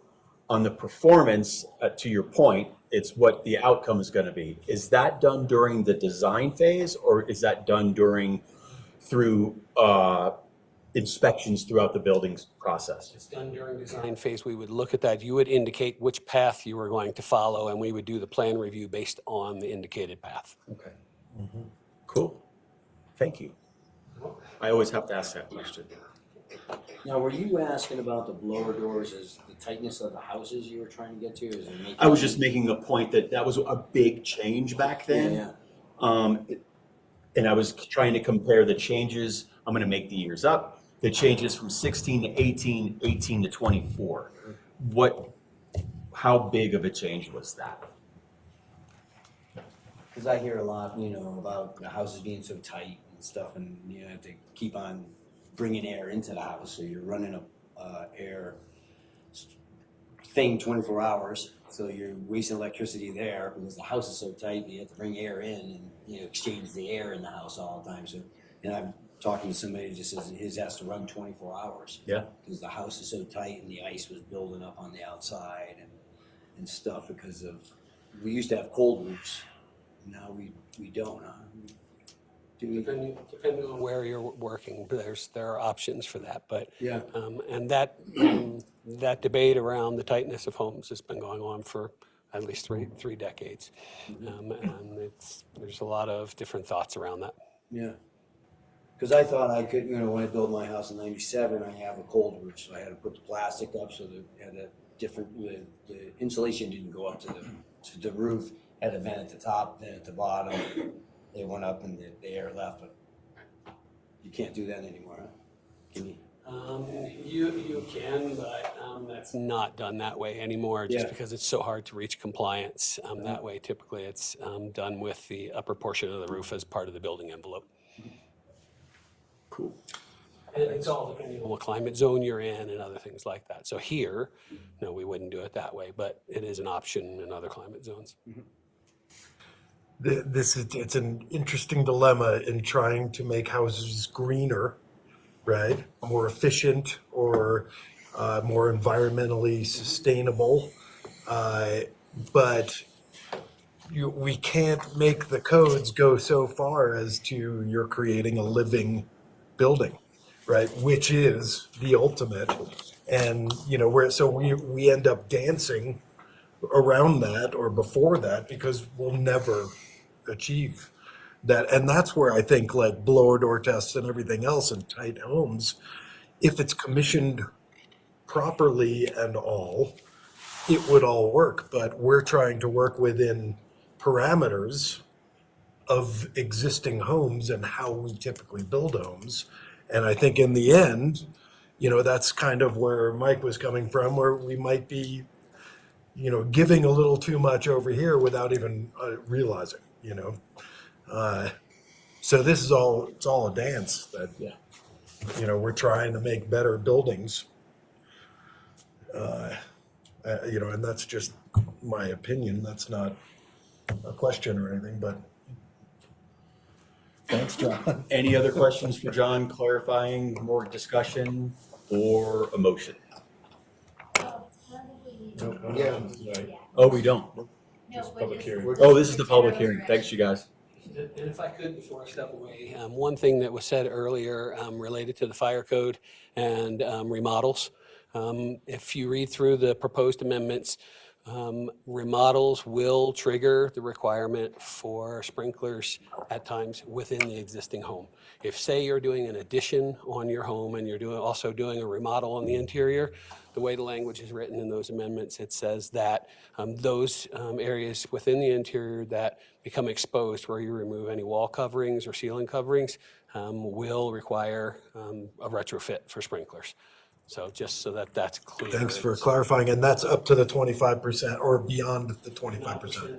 Just says that if you exceed that, if you're above that 4,500 square feet, and while you're doing an addition and you open any of the other portion of the house, that portion that is opened also has to be retrofitted in addition to just the addition getting the sprinkler. So just But to you make sure still, that's- I think another key point is though, you still need to be over 45. 6,000. Yeah. Or 60. Yeah. That's great for the house. Right now, it's 6 though. It is. It is. It is. Cool. Way into that. Anything else? I feel like we have a long way to go. Okay. Yeah. Any new direction you want us to, and you can think about it also and give us direction another time through Tom, but looking to see another work session, another new business, kind of what process. We were hoping to get a little more public comment for tonight, but Sure. No worries. Thoughts, team? We want to do another work session with the gang, or have them bring something to us, or? You know what? just going backwards, we're hoping to have this second reading, the first meeting in April or the end of March, probably the second meeting in April. Yep. So first reading is anticipated to be the second meeting in March. So you've got not a whole lot of time between now and then. Right. Which, that's our anticipated, just with council turnover potentially for that one ahead of time. Right. I'd like a work session, so, you know, we can do a little more homework on this and then Yeah. come a little more informed on all of these issues. Yep. I need time to. Well, the one thing is it goes back to, you know, looking at, like we talked, the old code and the new, and I really haven't looked at the difference though. You know, I'm reading these, but I haven't gone back and checked everything. It's on the code for each one of these things and you know, how we can get those and compare them to what they are now, what they're going to. I think it would be a great help to me instead of me trying to get online and trying to track them down. Thanks, you said what I was gonna say. Yeah. So to summarize, a summary document of where we are and what it's going to? Yeah. Well, yeah, what the codes, what they're changing to from, you know, yeah, from what it is now and what we're changing it to. Okay. I think that's what me and Liz were like. It'd be nice to see those. Yeah, it's A hard red to- line document, if you will, or just a Yeah. summary sheet? It doesn't have to be, like, whatever's the easiest thing, but Okay. just for me to be able to compare the old and what we're potentially changing to. Sure. Would it also be helpful for John to put some professional judgment on that and say, these are the things that I think will be that you might want to consider? Based on public comments that he's heard, based on his experience, those types of things. Yes. Yeah. Okay. I think, you know, knowledge from within that world is very useful to me. Everybody, like yeah. That helps a lot, thank you. Cool. So Building code and energy code and fire code, I'm Yep. assuming, but not a lot of those, not to say they're not important, but the other ones on the long list of codes we're looking at. I don't know, do we need to look through the spa one or, I'm just kidding, I don't know. Yeah, I mean, it's a lot for me, so I need to like, I don't know, make it as easy as possible to like, energy, building, fire. yep. Yep, cool. Thanks, you guys. Thank you. Yep. Thank you, Jenna, hopefully you I don't know if we need to close the public hearing or not, but we just did. I'm gonna say we did. We'll move on to it, and it was a very important conversation, but we've talked about some more zesty topics. And for good or for bad, that might have been the most exciting topic we have on the agenda for the evening. Yeah. What about vehicle registrations? Taking nothing away from staff presenting. With that, we'll move on to agenda item number 2, which is first reading of ordinance 26-06, an ordinance making supplemental appropriations to the 2025 budget. And with that, I believe we're going to hear from Wesley. Yeah, I've got 2605. Yeah. Is water rates first? Yeah, water rates. is Water first. rates first. Sorry. It's still necessary. 2605. Rates usage fees. Okay, Towns water system. yeah. Can we, because it was published, we have to do that one first, right? Yep. Sorry, Leslie, we got to talk about water rates first. That's, yeah. It's still you though, right? Let's do that one, 21-05. We should. 26. 26. Yeah, 21. Yeah, if you read Do the you have a copy of the agenda? item by title, because then we won't have to do it You later got on it. the Let me motion. get the title here. Sorry, gang. No, that's probably. That's a typo on your screen. That's right. Yep, there we go. It's going to be ordinance 26-05, an ordinance establishing pursuant to section 171-11 of the Code of Ordinances of the Town of Frisco, the plant investment fee, capital EQR scheduled, delivery charges and flat rates and usage fees to be charged in connection with the town's water system. I like that one. I can run through your slides. Okay, thanks. Okay, good evening, Mayor and Council. We're here tonight to talk about water rate changes. So as a reminder, we have come to you several times to discuss this in work session related to the water rates and then the tap fees separately. So why are these rate changes needed? So we have had a tradition of looking at them through rate studies every 5 years. The 2025 water rate study did confirm that the rates that we previously had or currently have are not sufficient to cover rising costs, aging infrastructure, long-term system needs. This rate study was tied to an infrastructure study that occurred preceding that rate study. And as a result of that infrastructure, we were able to develop a 10-year plan that was had some really solid information. Can you go to the next slide? Maybe. Why am I not? There we go. Okay, so what is not changing?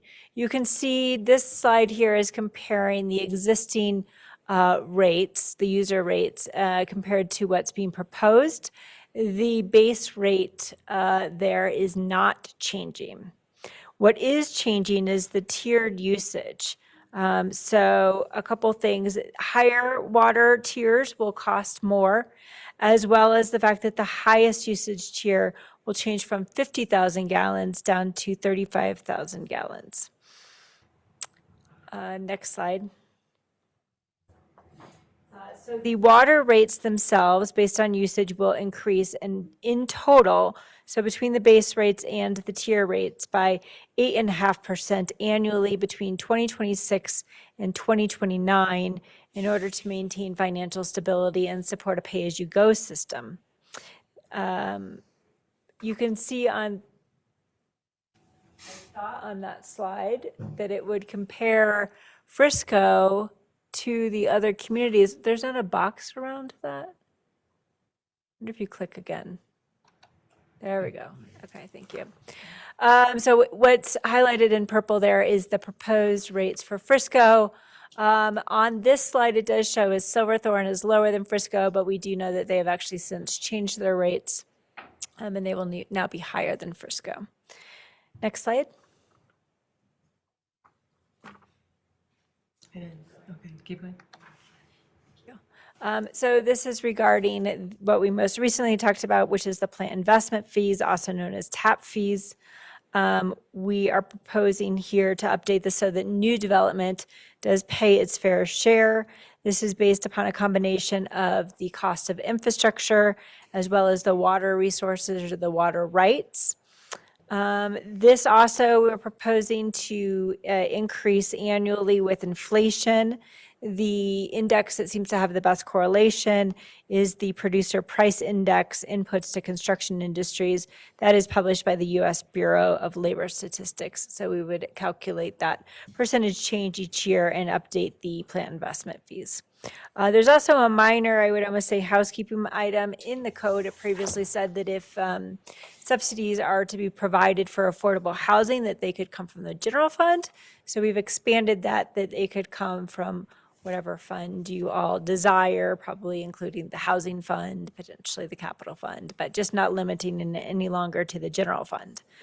So overall, this ordinance supports pay-as-you-go funding. It protects our water resources, it encourages conservation, and it ensures reliable water service for the Frisco community.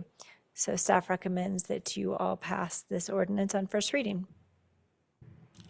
Great, thanks, Leslie. Any questions for Leslie? And Robin, I apologize for not engaging with you on the last topic, but do you have any questions for Leslie? I appreciate it. I don't have any questions. I appreciate all the work that you've done, Leslie. I know this has been a long process, and excited about it. I should also acknowledge Public Works and Raftellus who did the work on this. Great. Anyone else? Great. No questions for you. Thank you. We'll open up the public comment. Any public comment in chambers? Any public comment online? Seeing no public comment in chambers or online, we'll close public comment and come back to council for any further discussion or a motion. I'll just make one comment. I'm really glad that we're to this point, and I'm grateful for all the help and everything that you guys did. It's just nice to finish it up. So thanks. And with that, Mr. Mayor, I would move to approve ordinance 26-05. Second. We have a motion and a second to approve ordinance 26-05. Please call the question. Allen is absent. Kibbe. Yes. Goldstein. Yeah. Held. Yes. Skripchak Adrian. Yes. Ryan is absent, and Incan. Yes. Great. With that motion will pass. We'll move on to our next agenda item, which is going to be the first reading of ordinance 26-6, an ordinance making supplemental appropriations to the 2025 budget. And with that, we'll bring it back to Leslie. Mr. Mayor. So each year, council adopts a budget, and periodically adjustments are needed to these budgets, especially as projects move forward and often overlap multiple budget years. So per the town charter, these changes must be adopted by ordinance. So tonight's ordinance for the 2025 budget reflects supplemental appropriations that were either discussed with council during 2025, along with reductions and appropriations related to rollovers for projects that are going to continue into 2026. So some key, next slide, please. So here is a summary of the increases. We have the bag fees themselves are restricted, and they are not allowed to be spent legally on other uses. So we roll those over into the next year, any available unspent sources there. We have an ongoing energy improvement project. There is grants and financing revenue, as well as the implementation costs to roll over. These are items actually that weren't originally in the 2025 budget. And the housing grant revenue that we were awarded for 101 West Main for the infrastructure there was not included in the budget, as well as in the insurance reserve. We have some offsets here. We have higher claims than expected, but we also have some reimbursements. That's called stop loss insurance. And so we receive refunds that offset a lot of that claim activity. And then the arts and culture, that was a new fund in 2025. We are adding to the budget a transfer into the fund, as well as the capital and programming expenditures. Those were previously budgeted in the lodging tax fund, so it's not changing the overall total of appropriations, but it is changing it's adding appropriations for that new fund. Then additionally, we do have the reductions that I mentioned for projects that are going to be rolled over into 2026. So the net impact of the 2025 budget is actually a reduction. It is a $2 million total reduction. It's a reduction of about 1.6 million in revenue, as well as a 3.6 million dollar reduction in expenditures. Sorry, that's quite an eye test that I clearly didn't pass. Next slide. So here are the projects that are moving from 2025 to 2026, the major ones. We have some infrastructure categories, road resurfacing and curb replacement, bridge improvements, fiber infrastructure project, and some water system capital, as well as the energy improvement project that you've heard McKinstry speak about, and housing programs related to the 602 infrastructure. So that's really the overall summary of the 2025 budget appropriations. All of this funding was generally anticipated within the 2026 budget book. So we don't expect to see differences in fund balances. And so staff recommends the adoption of ordinance 26-06, amending the 2025 budget as presented. Got it. Thank you, Leslie. Clarifying questions for Leslie, anyone?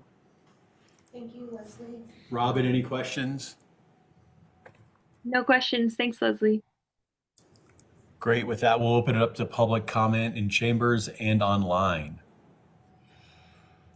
Not seeing any in chambers or online, I'll bring it back to council for further discussion or motion. Mr. Mayor, I move that we approve ordinance 26-06. Second. We have a motion and a second to approve on first reading ordinance 26-06. Please call the question. Kitty? Yes. Goldstein? Yes. Held? Yes. Scripcheck Adrian? Yes. Ryan is absent. Inkin? Yes. And Alan is absent. Great. Our next item of business is going to be first reading of ordinance 26-07, an ordinance making supplemental appropriations to the 2026 town budget. And with that, we're back to Leslie. So now we're turning to the 2026 budget and those related supplemental appropriations. These adjustments are entirely related to projects to be rolled forward that were originally included in the 2025 budget and would now be included in the 2026 budget because they were not completed by the year end of 2025, which is a pretty regular occurrence. These are offset by the reductions that we just discussed to the 2025 budget. And overall, the That's like. Which slide did you need? last one, I think. Sorry, what's the one? Yeah, keep going one more. There we go. So this slide is describing by fund what these roll forward projects are. They should be all things that you're familiar with. They were approved in the 2025 budget. They include the general fund, the capital improvement fund, the water fund, as well as the housing fund.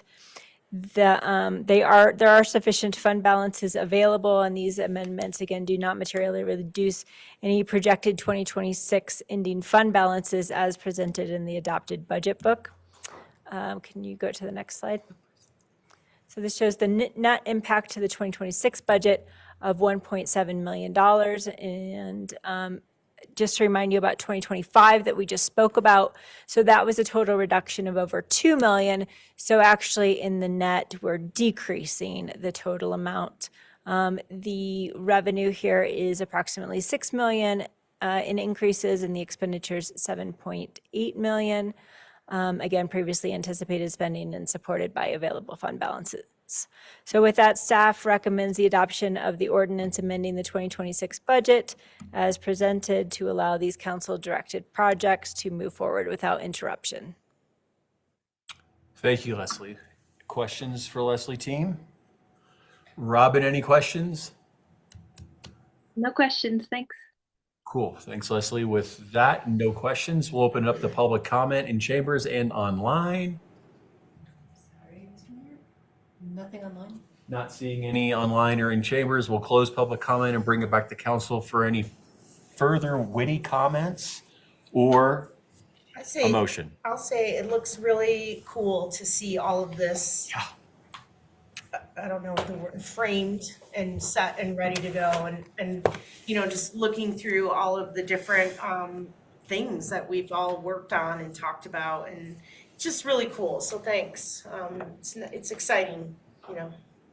Well, they're really not my projects, but But you know what I mean. the whole team here Yeah, is doing everyone did really it, great but things that, it's yep, we're gonna cool. keep Thanks working on in for- 2026. So, yep, Yeah. I just do the numbers. Yeah, I know. You know what I mean. I'm being emotional about a budget.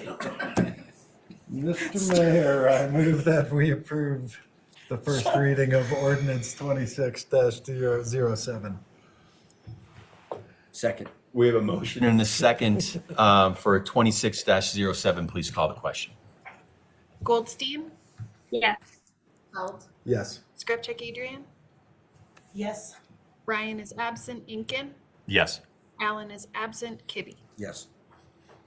Great, thank you, Leslie. With that, we'll move into old business, and our first item here is going to be second reading of 26-03, an ordinance amending Chapter 180 of the Code of Ordinances of the Town of Frisco concerning the Unified Development Code by amending sections 180-6.16 outdoor lighting, section 180-6.19 signs, section 180-8 nonconformities, and section 180-9.3 general definitions concerning outdoor lighting. Thank you. Hey. So this is the second reading of ordinance 2603. As a refresher, the first reading was held on January 27th, at which time there were 3 public comments that supported the direction the town's going in. The council approved that first reading with no modifications to the drafted ordinance. We received 1 public comment this afternoon from Charles Watkins that was sent to the council, so hopefully you all saw that, which really had a pretty specific request from the Towers HOA. So I'm happy to talk about that if you'd like. Staff did go out and meet with him, and we talked about that out with him. So, and then if you'd like me to pull up the presentation, or if you have any questions, I'm happy to talk about whatever you'd like. Thanks. Other than the towers, do you guys have anything? Because I do want to ask about the towers. Yeah. Towers, please. Yeah, so I think his specific concern is that because the building is so tall, they feel like with just the full shielding from the street, you can still see up into the fixture. So he would like in particular for there to be more flexibility to cover the bottom of the fixture and put the light out through the back, like a slit in the back of the fixture. When staff went out and looked at, they've been experimenting with these different ideas, and staff really felt like from the street, the full shielding with the open bottom still made a huge difference on the fixtures, and that addressed what he was, it doesn't address his specific concern about seeing up into the fixture, but it makes a huge difference as far as the pollution into the sky and also to the viewers from the street. So I do have some pictures we took if you would like to look at them, but yeah, or if you have other questions, I can talk more about it. So he wants to cover them, but before, cut a slit in the back, so it just was on the back of the building or something? So it would be like the light just going out the back and reflecting off the wall. And he did also say that some residents, I thought they weren't really pursuing that idea, because he said some residents felt like there wasn't enough light coming out with that shielding design. So I think he really just wanted there to be more flexibility for staff to work with particular situations like that. So are they changing their lights then, or are the lights up there, we're saying they're fine? They were retrofitting. Yeah, so there's like a plastic cup over each light bulb, and he's been experimenting with putting like sheets of aluminum inside to shield them in different ways. So it's super creative, and I think it's a great example of using what they have. Yeah. Yeah. I think no matter what, they're meeting dark sky at this point. If they want to go over and above, more power to them, and they should. But I think they, in any case, his letter is meeting the dark sky requirement in the first place. Yeah, I guess his concern, like if he does the slit in the back that he wants, the bulb wouldn't be fully shielded. So that situation doesn't meet the full shielding requirement. Okay. So he would like the option to do partial shielding.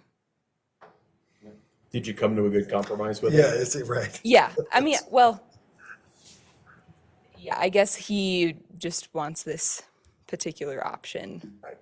And did staff think that would cover the ability to be dark sky compliant?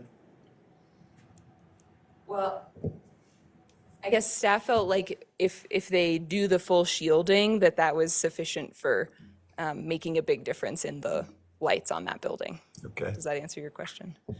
Well, kind of. sure. I mean, that's fine by me. We didn't go over and above, and if I don't quite understand if he's trying to do more and it doesn't actually cover that way, but Yeah, I haven't seen the design he's looking for. But if staff thinks it's fine, I think it's fine. You said you had a picture, is it something you Yeah, there's pull up or no? I or- put some pictures in the Dropbox if you. So he's trying to use the same light, just put something so the bulb's not sticking out, it's more up. and the front shielded. Yeah. Picture helps visualize a little bit. It's the He wants to towers. close the bottom so you can't see it from the extreme angle below. Right. And allows the light to come out the I bottom. think it's a slippery slope. That's dark The next sky. person can say, yeah, but What what he if I wants go to down do off the is side? close the bottom You know. and the top, all the way around, Quarterback. and then cut a slit Okay, so it this shoots towards the building, This is what which is not. they want to be able to do, is to put an opening in the back As opposed to the bottom. as opposed to the bottom. And And- neither of those can, or not in that can you see the bulb, but does it matter? Well, so the way the ordinance is written, you have to shield the bulb on all sides. So in this case, the back is open to the bulb. Okay. But technically, isn't that shielded?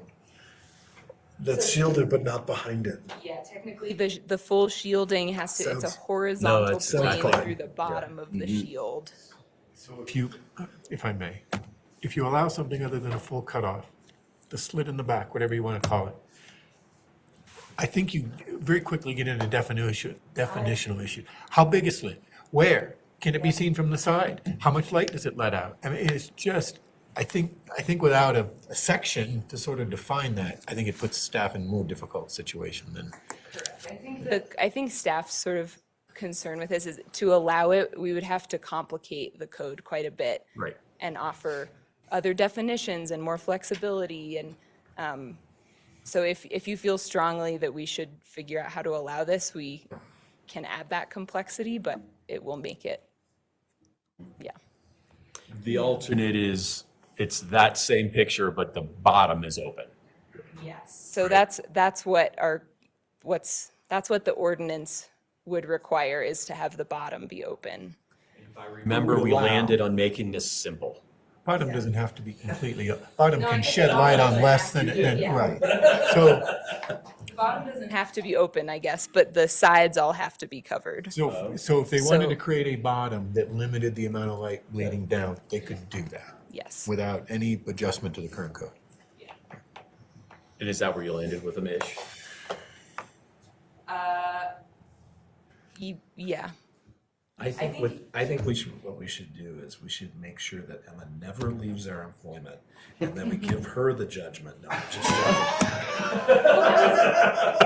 That was what we talked about in the field, is that if the request is for staff to just work with each HOA individually, that's not going to work. Because we need, clear regulations. So to me, and what we're trying to do, can they make their existing lights dark sky compliant? Yes. It doesn't matter that you can see it from the ground, period, because it's dark sky compliant. It's blocking the light from shining up.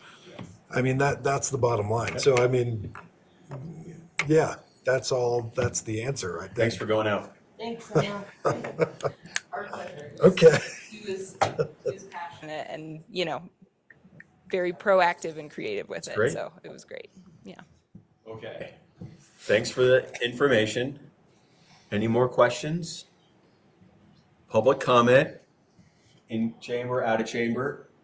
Nothing online. Nothing online. Robin? No questions for me. Thank you. Back to council on second reading for discussion or a motion. Mr. Mayor, I move that we approve second reading of ordinance 26-03. Second. We have a motion and a second to approve on second reading 26-03. Please call the question, and I thank staff for going out there. Thanks. Check Adrian. Yes. Ryan is absent. Inkin. Yes. Alan is absent. Kibbe.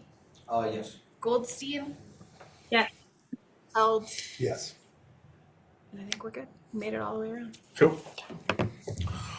With that, our next item on the agenda is going to be another old business for second reading of 26-01, an ordinance amending Chapter 167 of the Code of Ordinances of the Town of Frisco concerning vehicles and traffic by adding a new section 167-14 concerning the violation of vehicle registration requirements to allow for the citation of vehicle registration violations into municipal court. And with that, we'll go to staff, which I believe is going to be Thad. It is, thank you, Mr. Mayor. The title says it all. This allowance in our code to write vehicle registration violations in the municipal court is based on a change in state statutes during the 25 legislative session. That it used to be prohibited, it is no longer prohibited. The ordinance, as the staff report notes, was adopted unanimously on first reading at the last January meeting. All members of council were present and voting. Happy to answer any questions. Great. Any questions, team? Robin? No questions. Thank you. With that, we'll go to public comment in chamber and online. Nothing online, Mr. Mayor. Nothing online, nothing in chambers. With that, we'll bring it back to council for discussion or a motion. Mr. Mayor, I move that we approve ordinance 26-01. Second. We have a motion and a second for ordinance 26-01. Please call the question. Held, Yes. Skirchick Adrian, Yes. Ryan is absent, Inkin. Yes. Allen is absent, Kibbe. Yes. And Goldstein. Yes. Great, thank you. With that, we'll move on to, I believe, our last item of the evening, which is our third item of old business, which is a second reading of ordinance 26-04, an ordinance amending there we go. Chapter 1, Section 1-14 of the Code of Ordinances of the Town of Frisco concerning general penalties for violations of the code to align the provisions thereof with Colorado statute authorizing and the limitations of a recent decision of the Colorado Supreme Court. It sounds like a Thad issue. It is, again, thank you. Thank you, Mr. Mayor. This, as the title says, changes the general penalty provision of the code to provide an additional limitation. And just for background, general penalty provision of the code says that anyone found guilty of violating a provision of this code shall be punishable as follows. And there's little lists for different kind of violations. But the essence of it is not more than $1,000 fine, not more than 1 year in jail. At the end of December of last year, the Colorado Supreme Court issued a decision that was surprising to most folks like me who work in municipal law, said that in spite of the home rule authority of home rule municipalities, that a municipality could not create a punishment for violation of its code that was different than the punishment allowed for violation of the state statute, where the statute in the code violated or prohibited identical conduct. Said it was a matter of statewide concern. So that is what this ordinance does. It creates a general carve out to our general penalty provision that says, regardless of what any of these authorizations say, which have now been moved, by the way, to $2,650 maximum fine or up to $364 in jail, says regardless of that maximum amount, the court shall not impose a fine or punishment or incarceration or both that exceeds the fine or incarceration allowed under state statute for the same conduct. And with that, again, unanimously adopted by the entire council on first reading at the second January meeting, and I'm happy to take questions. Thanks, Thad. Questions for Thad? Robin, any questions? No questions. Thanks. Thanks for attending.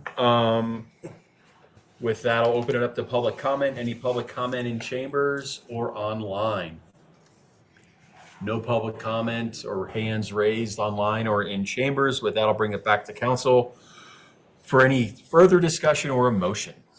Mr. Mayor, I move that we approve the second reading of ordinance 26-04.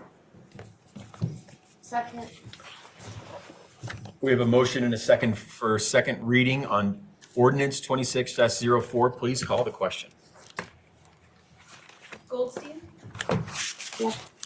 Held, Yes. Skirchick Adrian, Yes. Ryan is absent, Inkin. Yes. Allen is absent, Kibbe. Yes. With no further items on the agenda, I would entertain a motion to adjourn. Mr. Mayor, motion to adjourn. Motion to adjourn. All those in favor? Aye. We are adjourned. Have a good night. Thanks for Thank everyone's you. work.